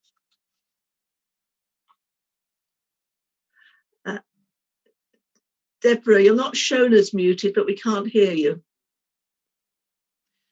Sorry, apologies. Good evening, everybody. So yes, this paper relates to the disposal of HRA assets and asks for comments on our proposed policy. The proposed policy will fit into our asset management strategy, which we're currently working on at the moment. It relates to two particular issues. It relates to the disposal of single dwellings. And on page 70, you'll see some details of the assessments we would carry out before making those disposals, including a SAP rating, which for those of you that don't know what that is the standard assessment procedure, and it's a methodology which is used by government to assess and compare dwellings in terms of energy efficiency. So every property would be given what we call a SAP rating. And we would so when assessing whether we should be disposing of a dwelling, we would, as well as looking at the SAP rating, we would look at the costs. So say, for example, the property was suffering from major subsidence, we'd look at the cost of repairs, the cost of replacing components over the 30-year business plan, and if there is a substantial deficit in the income, then we would make the decision to dispose of that asset and then reinvest the capital into other capital projects that are ring-fenced under the HRA framework. In addition to the single dwellings, we're also asking for comments on the proposal to dispose of small pieces of land of up to 80 metres. And these are pieces of land that have been assessed to have no real use to the council. And these pieces of land can add real value in terms of asset value in terms of reinvestment. So to give you an example, we've sold two small pieces of land this year, which we got portfolio holder approval for, and that brought in £80,000, which was ring fenced for the housing revenue account, and which we used to invest in our estates. So just wanted to clarify that any recycling of capital receipts that we do receive through selling dwellings or selling parcels of land will be invested in HRA functions, such as I've already said, purchasing new properties, or in fact our council house building programme. And I'm happy to take any questions. Thank you very much. So members, any comments you would like to make on this, or any questions? Councillor Murray? Thank you, Madam Chairman. Two questions. I was pleased to hear what the officer said, because I was actually going to ask exactly what that paragraph allocation of funds meant. But based on what she said, I do just want to clarify one thing. Is that because we decide to do that, or is that because it's a legal requirement? I think it probably is a legal requirement, and I would be happier if we were selling HRA assets and there was a legal requirement that it could only be spent within HRA projects. So if I could just have that clarified, is that a legal necessity that should be done? Because I think that is the right thing to do.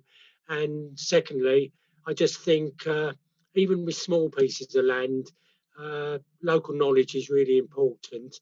And I think it would be really useful if, as part of the report that went to the portfolio holder, and I'm quite happy for the portfolio holder to make the decision on small parcels of land, but I think part of the officer report to the portfolio holder should contain the views of the ward members, because what officers might see as not being an important piece of land, ward members who know their patches very well, 99% of the time they're going to agree, I'm sure.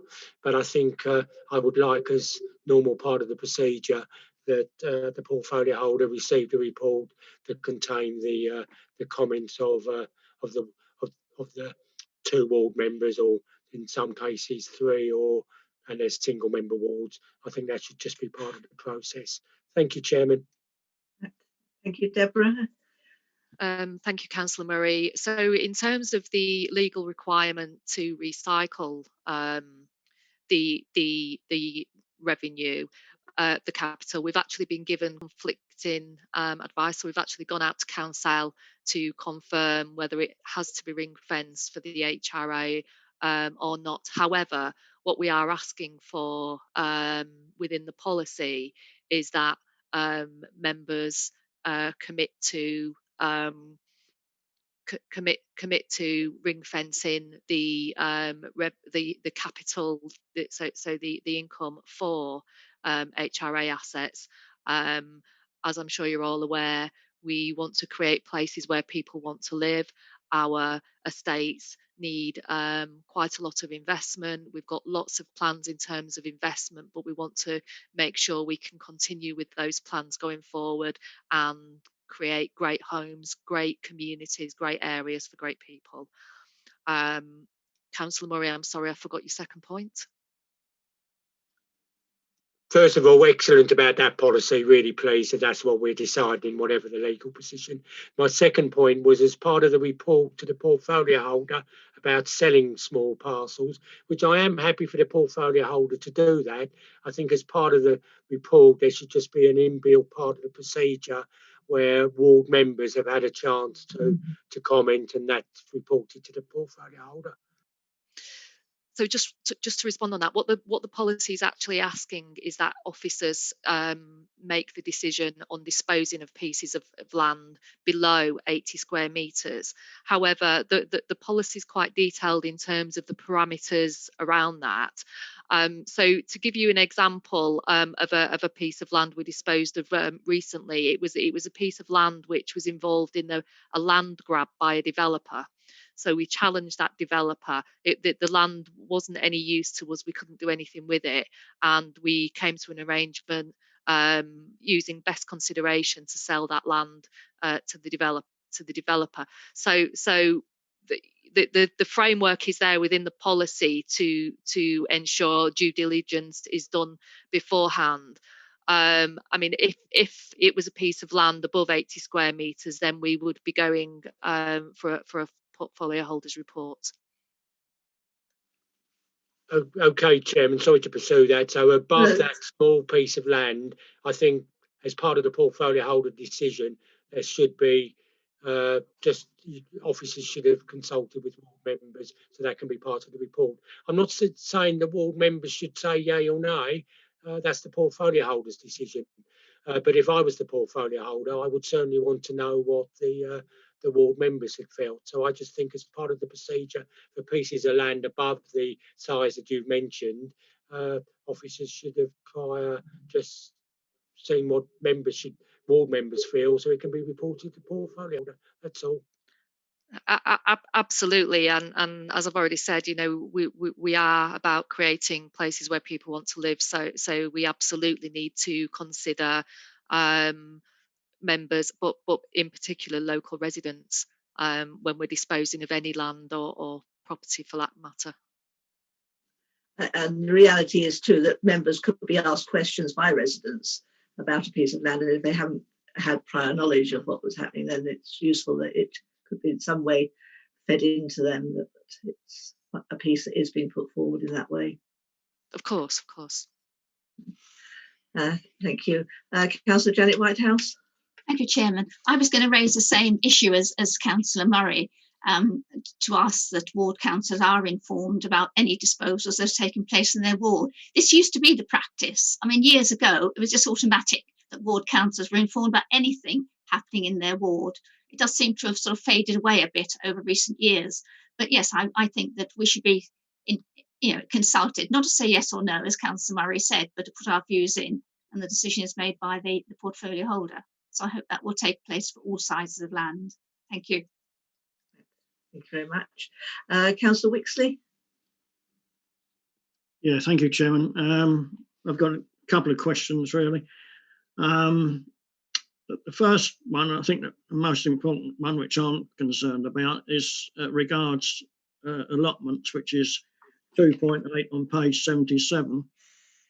And the first bullet point, it says the allotment in question is not necessary and is surplus to requirements. If you look at the third bullet point, it says the council has actively promoted and publicised the availability of other sites and has consulted with the National Allotment Society. I'd like to be reassured that before it's decided that the allotment in question is not necessary and surplus to requirements, that allotment itself has also been publicised with a view to getting a take-up of allotment plots. I think that's quite important, and because that needs to be done within a reasonable time before it's decided that it'll be disposed of, because it's no good doing a survey like that in 2016, for example, and then deciding it's surplus to requirements in 2021. So I would like to, it may be just the way it's worded, but I would like to have that reassurance that every effort is made to take up an allotment which appears not to be necessary and surplus to requirements. That was one thing. On disposing of land, I'm just a bit concerned because it makes reference to where council incurs maintenance costs, and disposal would reduce management costs of these parcels of land. I'd like to be reassured that when they're sold and passed on to somebody else, that they're maintained adequately. And the reason I ask this is that I've got a slightly different case in my ward, but it's an illustration of a problem, which is a pub site which is currently empty, but the local council owns the site. It doesn't. It's leased out, so it's prone to fly tipping, this site, and every time that crops up, the council won't deal with the fly tipping. They say it's down to the leaseholder. So that is the sort of problem, although not quite the same, that I'm referring to. So I just wonder if those points can be taken on board, please. Thank you, Councillor Wixley. First of all, let me reassure you on the subject of allotments. As a council, we know how important allotments are, and I think the challenges we've had with COVID, people's mental health, people's need just to get out, further emphasises the need for opportunities such as allotments. The wording on page 77 is technical wording, which is put in sort of from a legal point of view. You'll see in 2.8 that the council would not be able to dispose of allotments without Secretary of State permission. And as I said, I can assure you that it's not our intention to start disposing of allotments, because we know they're a much needed resource. In fact, if anything, we support that, and our land and estates department have been working with our community department to come up with planting schemes, wild meadows and large planters in areas where unfortunately there isn't the land to have allotments, but where we feel that people would benefit from some wild gardens, some planters, some sort of planted seating areas. So hope that gives you some assurance. In terms of the pub site you refer to, I'm not aware of that site, so I would actually be grateful if you could just email me separately and let me know what it's called, so I can have a look at that, because fly tipping is, as we know, just a blight on society and our environment, and we work very hard to keep our district clean. So I would just like to look further into that, if that's okay. Thank you very much for that. Councillor Sunga. Thank you, Chairman. Just going on the parts of the land under less than 80 square metres there, where you're looking to dispose of these. I welcome that, because there are some sites that are unsightly, and obviously is fly tipping. Have you identified how many sites we've actually got that you could dispose of? That's the first question. Secondly, where you've got no approaches made by adjacent owners, what are you doing in terms of, are you reaching out to people that have got a site adjacent to them or next door to them? Thank you. So, as I'm sure you're aware, we restructured our team last year, and we now have 3 teams which deal with housing. We've got one of them being the estate and lands team, and that team is currently scoping out all our parcels of land, so we can give consideration to what we want to do with those. Some of them may be suitable for schemes like I've just mentioned, like planting community schemes. Some may be suitable for disposal. For example, one of the pieces of land I referred to earlier was at the bottom of someone's garden. It was really unsightly. It was difficult for my team to get access to maintain that small piece of land, so we sold it to the owner, the occupier of the house. They then maintained it, and we were able to use the capital for investment in other areas. So it's a work in progress. Yes, so we are it's a work in progress. Chairman, can I just say, Deborah, are you able to answer that question? Do you know how many sites we've got, or is that something you're working on? Yes, we do, but I couldn't tell you off the top of my head. No, I don't need to know. Just saying, we know how many sites there are. Yes, because we have a mapping scheme, and that mapping scheme, everything that's hatched in red is sorry, can I rephrase that? In terms of HRA, we know what HRA land we've got. I couldn't tell you about other council land. Thank you. Thank you very much for that. I don't think we've got anybody else wanting to make any comments or ask any questions. And this obviously was just for a comment on the new policy. Is this now going to Cabinet for approval? Yes. Yeah, so thank you very much for that. And obviously taking on board the comments that have been made this evening. Thank you.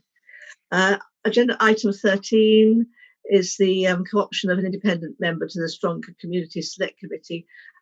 In a sense, this is just trying to put in place something which has traditionally been there, but it does need to go through the formal process.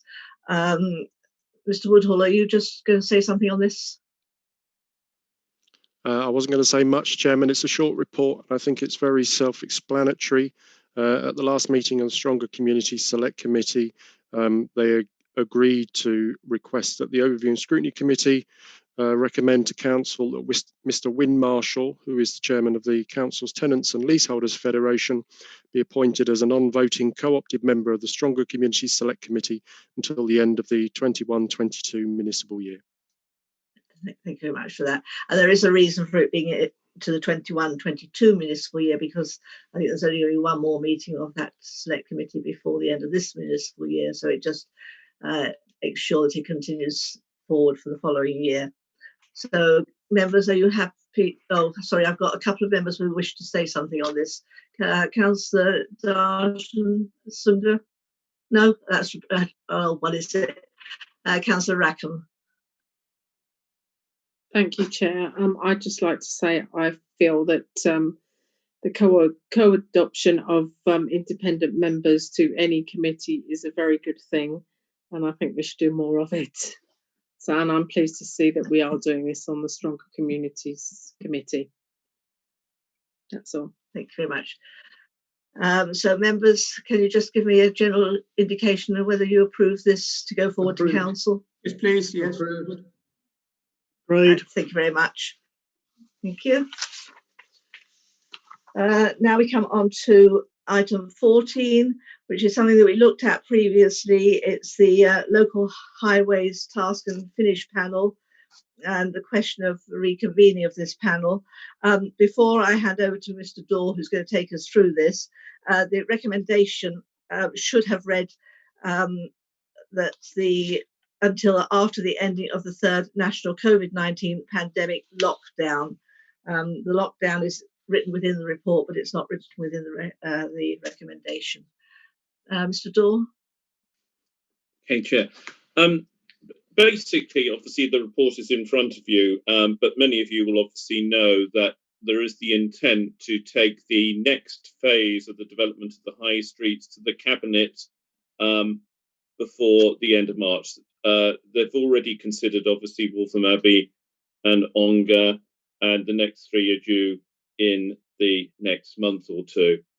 So I would suggest, as the paper suggests, that as those reports come forward, there will be obviously an opportunity to raise questions and obviously understand what is in those reports.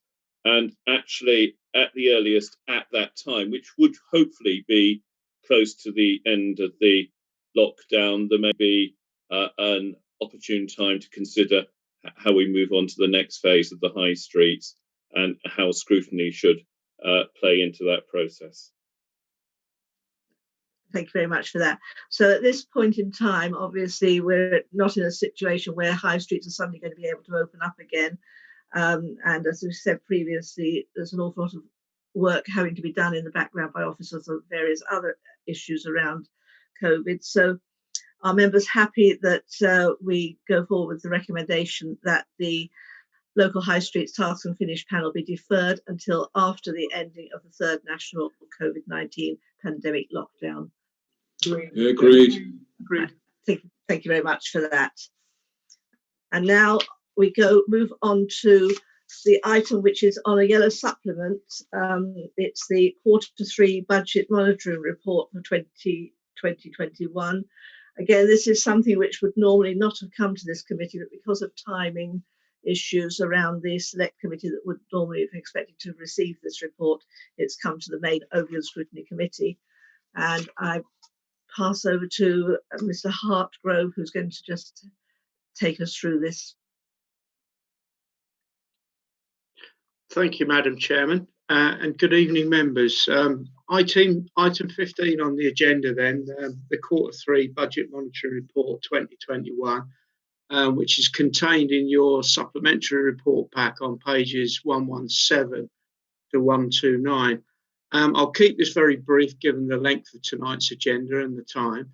The report sets out the forecast financial outturn for 2021 as at the end of December 2020. In other words, the Q3 position, and it covers both the general fund and the housing revenue account positions. And the big headline is the general fund revenue forecast, which is now showing an overspend of just 313,000, which compares to a Q2 forecast of 1.944 million. A substantial improvement, therefore, in what has been an extremely turbulent year, and indeed it's not over yet. The important headline and context is anticipated government support of 4.1 million which has been rising throughout the year as the pandemic has unfolded. In addition, some financial pressures being experienced in Q2 have receded either partially or fully, most notably in the planning service, where an anticipated overspend approaching 700,000 in Q2 has now been virtually eliminated, with income from planning applications in particular bouncing back more quickly than anticipated.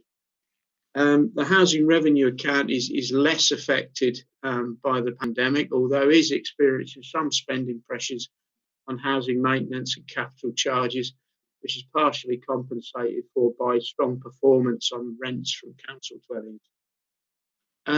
Turning to the capital programme then, first of all, the general fund on page 128, a total planned general fund programme of 53.43 million is expected to result in total underspending, total spending, should I say, of 50.33 million by the year end. And if that materialises, then that would lead to an underspend of 3.1 million. One small point to highlight is a prima facie forecast overspend on the accommodation project of 273,000, which was highlighted by Councillor Murray earlier on. Members should note that this excludes a commitment to fund up to 327,000 from the District Development Fund, which is revenue funded. Once that is factored in, then the project is forecast to actually underspend by 54,000 at the Q3 stage. The contribution is in the form of a year-end accounting adjustment, so it's not obvious from the report. And I apologise for that. It's a technical accounting point which is forced upon us to comply with proper accounting practice. Moving on to the housing revenue account then, capital programme on page 129. The housing revenue programme has a budget of 25.3 million with a year-end spending of 19.6 million forecast for the year-end. This is due to underspending on the house building programme and the windows, doors and roofing element of planned capital works. For example, there has been supply problems experienced in terms of obtaining roof tiles as due to the pandemic. Happy to take any questions. Thank you very much for that report. And thank you to you and your team for the work that obviously have been put into this. Have we got any questions from anybody? Councillor Murray, has your query been answered now on the... It has, yes. Thank you, Chairman. Thank you for that. Councillor Heap? Thank you, Chairman. Yeah, it's a pretty clear report, very, very good in difficult circumstances. There are a couple of oddities, though, just in some of the line items. Page 127 at the top. Chief Executive Support Services, that's quite a high figure, and I'm not sure what that is. Could we have a bit more detail on that? And also, the third item down on that, other activities, which is nearly £900,000. So could we have a little bit more detail on that too? Apart from that, I think Mr.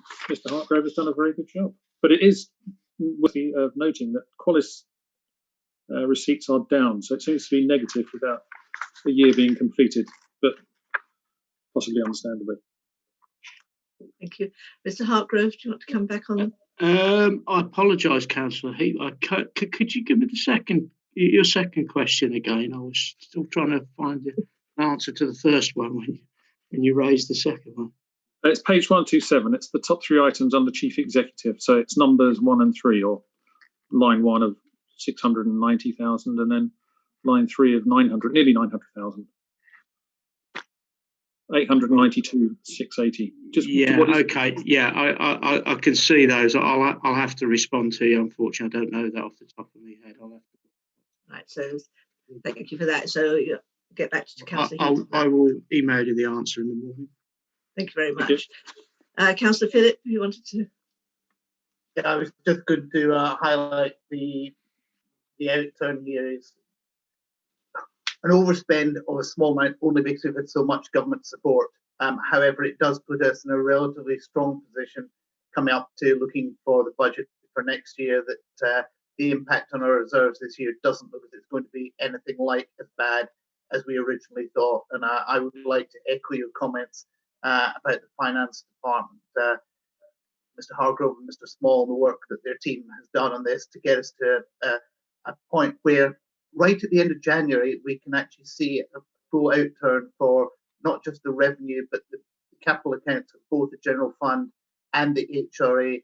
It's something we've been working together to get to a much more timely view of where our council finances are. And as we go forward, that's going to be key to making sure that we keep a handle in the coming year with the uncertainty continuing of exactly where we are. Thank you very much for that, Councillor Phillip. Councillor Murray. Yes, thank you, Chairman. I did just want to respond to that, not in a negative way, but just to make another point publicly. That slightly better news might put us in a position to look at not having an increase for next year. So I would like to just say again, because I will be asking the question at the appropriate meetings when we consider the budget for 21-22, where possibly, I think off the top of my head, we were told it was 270,000, the £5 represented, but don't hold me to that. You probably know, Councillor Phillip, where in the budget, if we wish to, and I'm not saying we should, but where in the budget, if we wish to have no increase, where could we find that additional 270,000? What would be the implications of not having an increase next year? I would, as I say, it's not something I'm necessarily supporting at this stage, but I would just like to know where, if at all possible, that money could be found so we had a 0% increase next year. Thank you, Madam Chairman. Thank you. Councillor Phillip. Thank you. As I said to Councillor Murray, the select panel, I have been looking at making sure that we can minimise our impact on our residents as far as possible from a council tax point of view going forward. I said at the select panel we were actively looking to see what we can do, and I would ask Councillor Murray just to give me a few more days till we get the budget papers published for Cabinet so that we can lay out where we're actually intending to go, and pointing out the fact, again, as I said, the fact that we have somewhat less impact this year than we maybe expected puts us in a better position to be able to consider things like that. Thank you. Councillor Heap,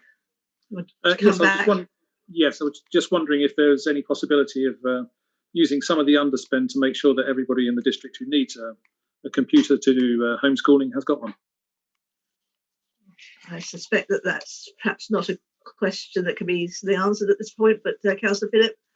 No, I think we look at the various grants that we have available through our through some of the government support and others, and we will be looking at what we can do with those. And if in the cases that there might be a case for taking a top slice from some of those grants to do something beneficial for the district, then we are actively looking at that, exactly what that would be and how we prioritise the undoubted need over a number of places. We're not there yet. Thank you for that. No other members wishing to come in on this. This report, each of the 1, 2, 3 and 4 are for noting, so are members happy to note this report? Yep, thank you. We now come on to item 16 on the agenda. Now, there are papers around that on the agenda itself, but members will have received an email update on the various papers, so that instead of looking at what would have been an outdated set of papers, we can now look at the work programme for the 1st of February through to the 31st of May. I hope that all members have managed to open this. It did only come as an email, it wasn't a hard copy at all.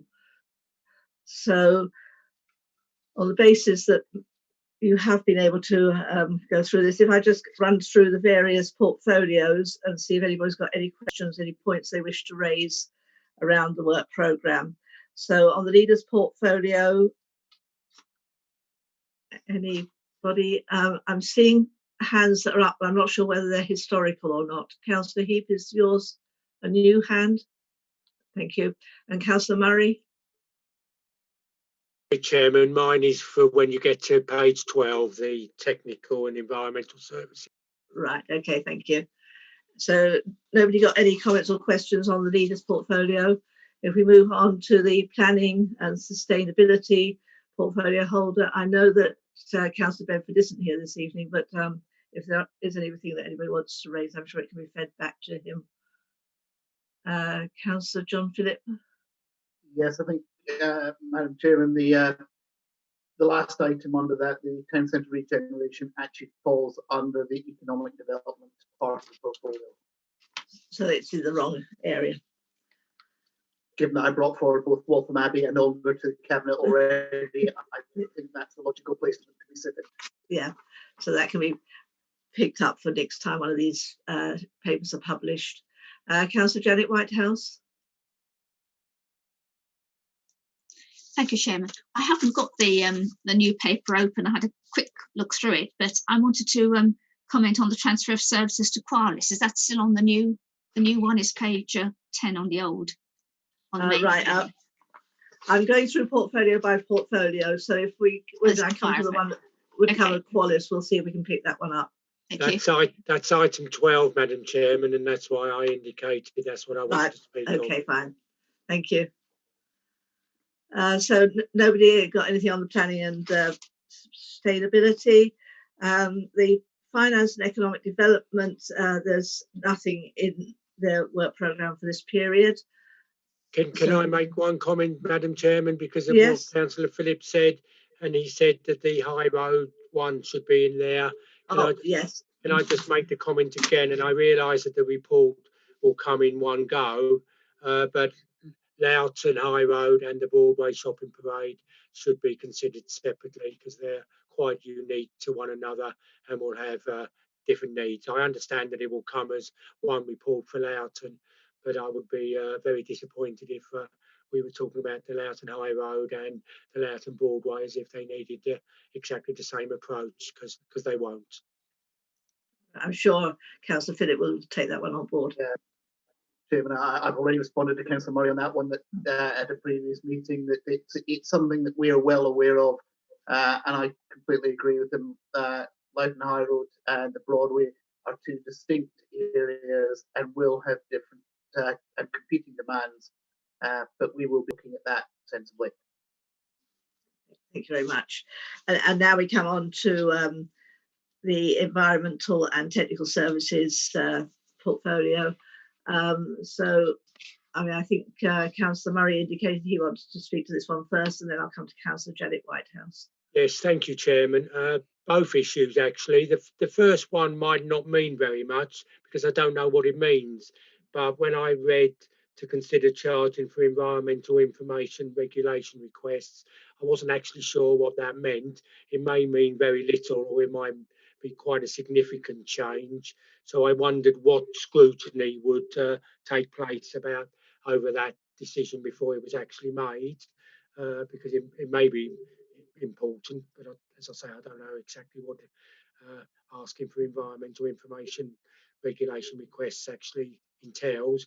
And then the one that I am more concerned about, and we've got a timescale for it going to Cabinet, I would like an assurance that there will be proper scrutiny of the business case from our consultants as regards the transfer of grounds maintenance, fleet operation service and North Weald operations to Qualis. As I've said before, once they've gone, they've gone. I can't see them coming back. And I have been assured, and other members have been assured, but I've been quite persistent about questioning this, that there would be scrutiny before it went to Cabinet and Cabinet made a decision. So could I just ask where that's going to be scrutinised before the 20th of April when it goes to Cabinet? Because, February, March, April will go very quickly. Thank you, Madam Chairman. Yes, thank you for those comments. And certainly, as you say, time does disappear even in COVID times, surprisingly quickly. Councillor Avey, you respond to some of those comments? I can, and also I think Kim Durrani's on the call, so maybe he can help with the environmental information regulation requests. On the issue of the art consultants report transfer of services to Qualis, I think I've certainly said this before, I have a feeling of deja vu, that there have to be a proper look at the business case before there's any transfer of services. And that will be done, I hope, in good time before April. And certainly I'm not going to be making a decision on this until I've seen all the evidence. And obviously I hope there'll be an opportunity for other members in this committee to see that before it happens, frankly. So I'll come back anyway when I get some better idea of timings. Thank you for that. Yes, certainly I think this is a fairly major item and would be expecting it to come to scrutiny in some form or another. I don't believe that Mr. Durrani is still on the Zoom meeting, so I think this might be one where, as you say, it is a technical thing. Perhaps if we can ask, or you can ask Mr. Durrani to respond to this one in writing later. I will, or I'll ask Kim to do so. Thank you very much. And Councillor Janet Whitehouse. Chairman. Sorry. Chairman. I'm sorry, I haven't got you on my screen. Who's speaking? Chairman, sorry, it's Councillor Patel. I just wanted to respond to Councillor Murray's point around the business cases being scrutinised. I think we've given the assurance many times that the business case will come through to overview and scrutiny committee at the appropriate time before the report is then taken to cabinet. So that assurance has been given many times over. So we wait for it to come to the either this full meeting or to the appropriate select committee. Decision is taken at the time. Councillor Janet Whitehouse. Chairman, at Local Council Liaison Committee, we had a presentation from Qualis, and I was asking about the scrutiny of the services. At the moment, only housing repairs, but on the assumption there will be more in the future, and how those would be scrutinised. And the answer was that Qualis as a whole is scrutinised, I don't know how many times a year, and our opportunity to scrutinise the services will be then. It seems to me that that's not adequate, that we used to have like housing repairs come to housing select committee and we'd scrutinise particular aspects of that. I think that the scrutiny process needs to be looked at and how it's going to relate to these services moving over to Qualis, because if we're just doing it as a general sort of looking at Qualis as a whole, I don't think that's going to be satisfactory. We're told that this is an Epping Forest District Council company that is owned by the council. Therefore, I think we should have the same scrutiny rights as we did before it moved over. Really, just needs to be looked at, Chairman. Thank you.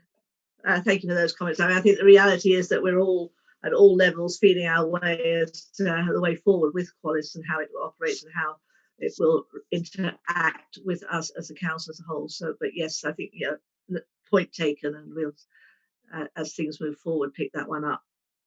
I don't know whether anybody else had any comments from Cabinet on that particular point. Well, Chairman, the point's noted, and obviously governance is very key between the way that Qualis and EFDC operate as between a subsidiary and a holding company. I think really it's conjecture how, if these services were to be transferred, and of course we haven't decided to do that yet, how they would operate and what kind of transparency there'd be and how that would work. So, as I say, I don't think I'm going to enter into conjecture at the moment around that subject. It certainly won't be something that will get lost along the process. Moving on, if there's nothing else on that one, to item housing and communities. Anybody got anything they wish to raise or comments on that one, that area? Well, obviously we've had the various reports on the disposal of HRA assets already. No, got nothing under customer and corporate support services, but one item under commercial and regulatory services, which is the North Weald airfield master plan. Anybody got anything they wish to raise on that? No. Thank you very much for the input on those particular items. And we now move on to item 17, which is the work programme for overview and scrutiny, which is on pages 101 to 106. Mr. Woodhall, do you want to just run through anything on this particular item? Thank you, Chairman. I'll just highlight a few things. For the standing items at the top of the programme, you'll notice that, as was mentioned earlier tonight, the accommodation strategy and the people strategy are going to be removed from the work programme for the Overview and Scrutiny Committee, and future updates will be undertaken by the Stronger Council Select Committee. I won't go through the meetings we've previously had. Looking at the work programme for tonight's meeting, all three items that were on the work programme we have already considered. And if we look at the next meeting, 15th of April, we have the Epping Forest Youth Council due to give the committee their annual report. I'm pleased to report that the Miss Sarah Garner from the Clinical Commissioning Group, which looks after the West Essex Young People's Mental Health Services, today agreed also to come to the next meeting. So hopefully we will have the two items together, and there will be the Q4 performance review for the corporate plan year 3 as well, is scheduled in for the next meeting on the 15th of April. Thank you for that. And obviously that was the aim, to try and get those two items coming together because of the crossover interest between the youth council's work that they have done on mental health in young people and the opportunity for them to hear the Miss Garner and her presentation, and the opportunity for them to question her as well. Councillor Murray? Yes, thank you, Chairman. Just one quick point and one question. Absolutely delighted with the agenda items for the 15th of April. I think the Youth Council and the provision of local mental health services for young people is ideal. I hate reading things I don't understand, which obviously happens quite a lot. I just wondered what EPUT stood for. Mr. Woodhall? Essex Partnership University Trust. Right. It might have come to me eventually, but it wasn't going to come off the top of my head. Councillor Janet Whitehouse.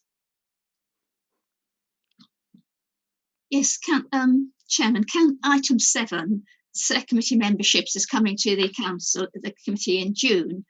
When we had the review of scrutiny, one of the recommendations we made was that the chairman of scrutiny panels should be trained in scrutiny chairmanship. It is different to chairing an ordinary committee.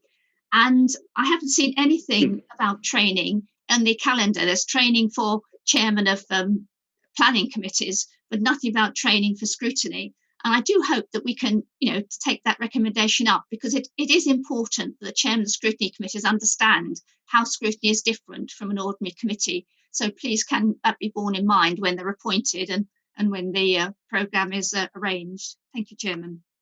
Yes, the question of training generally for overview and scrutiny was raised at the joint meeting of chairman and vice chairman of the committees recently, and it is something that has kind of got put on hold through the pandemic, but is certainly something that is going to be coming forward again.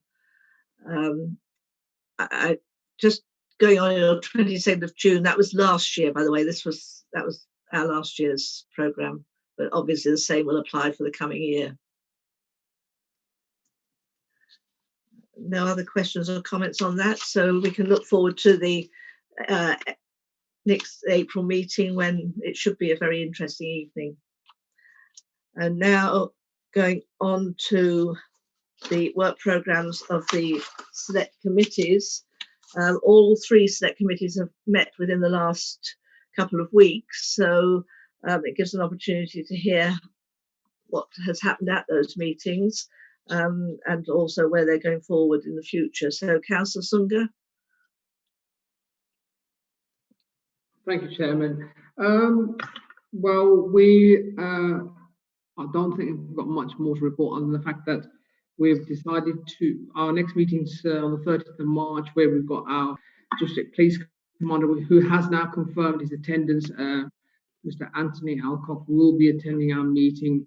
What we have decided as a committee, because we want to try to give as much time to the the police commander to take questions, etc., we decided to split the meeting into two. So we're going to have another meeting, an additional meeting on the 22nd of April.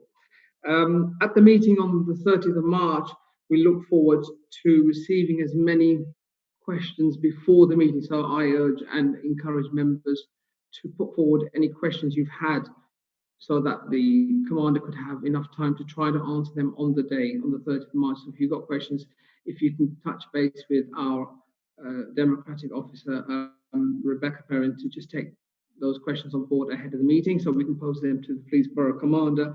We'll also be getting an update on our police officers that are funded by the council as well, just to get an update from them, as well as the Community Safety Partnership annual report on the 30th of March. And the meeting, subsequent meeting after that, a month later, on the 22nd of April, we will pick up and mop up the Q3 report and the universal credit, as well as the customer and social recovery as well. So the message here really tonight is we would like to spend as much time as possible just to get an update from our district commander and members. Put your questions forward, please, so that we can give the commander the opportunity to answer them as much as he possibly can. That's it, Chairman. Thank you. Thank you. I just wonder, have you got anything to sort of bring forward from the various areas you covered at the last meeting?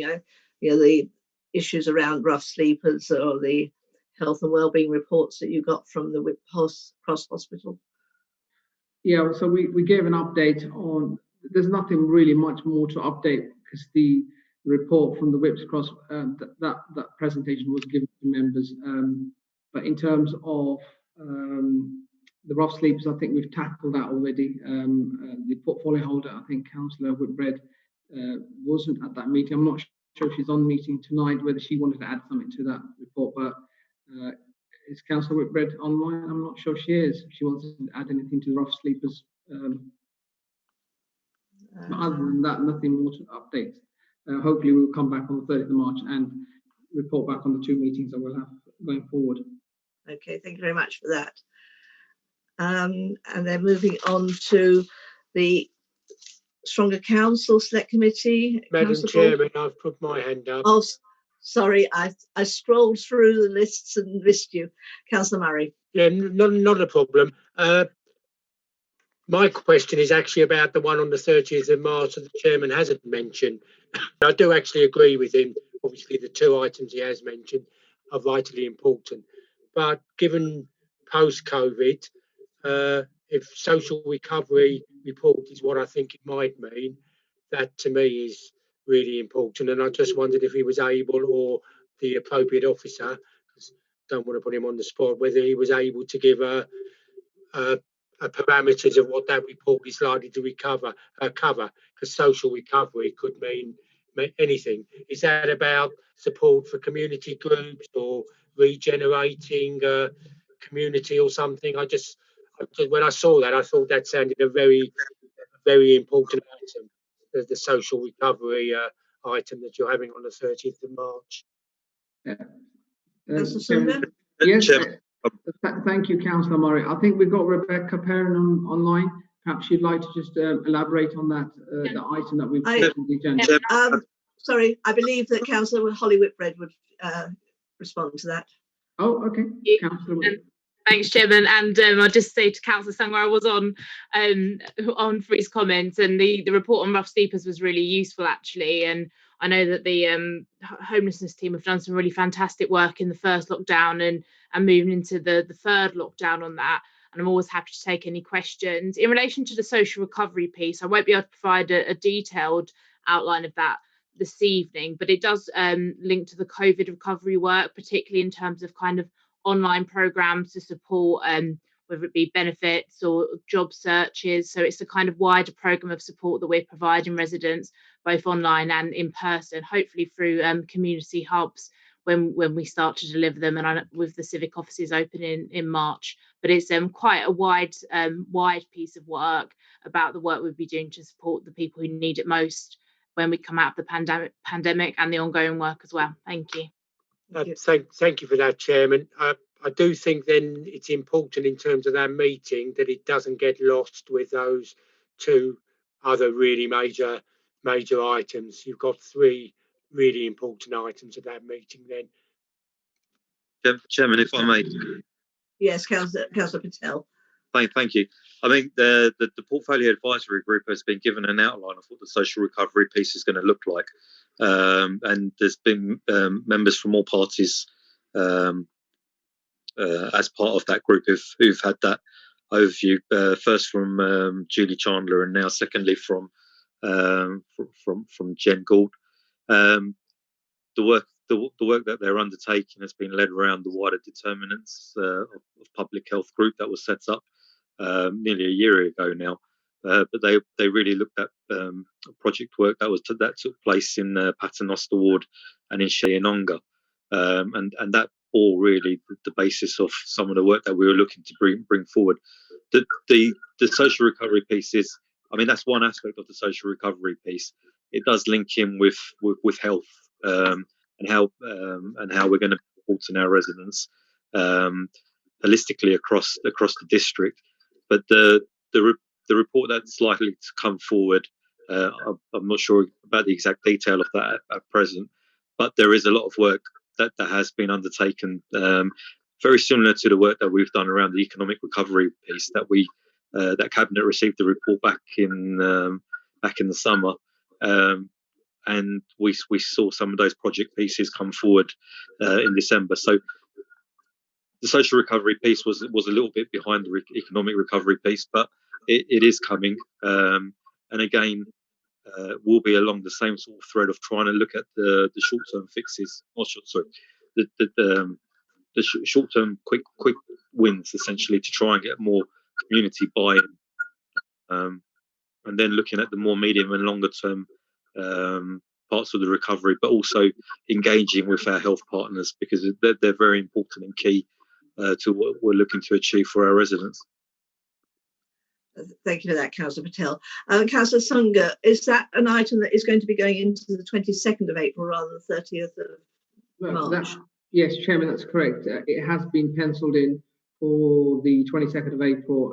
I believe that's the date I have agreed on. I was just waiting for confirmation from our officer, but I believe that would be the date on the 22nd of April. So it will not get squeezed in with the rest assured on that. Okay, thank you for that. And moving on to Councillor Bolton for the Stronger Councils Committee. Yes, thank you. A lot of the things are obviously covered at other committees as usual, but we discussed in detail the draft budget proposals, showing very complex toing and froing of finance with government grants, but using £1 million from general reserves to bolster this. We approved the draft budget proposals, and they were then forwarded to Cabinet for their approval. We looked at the accommodation strategy and were reassured that there are partners who are interested in taking up the offer of accommodation. These are being worked upon. One thing that was a little concerning was the withdrawal of Wi-Fi from sheltered housing at a time when we're trying to make this more available to people. It's being withdrawn in some housing, sheltered housing, because it's uneconomical, and the officers were asked to go away and look into this and report back about how this could be rectified in some way, particularly with the closure of libraries. And we did mention the position of the library in the main building, and that was still not being finalised with county.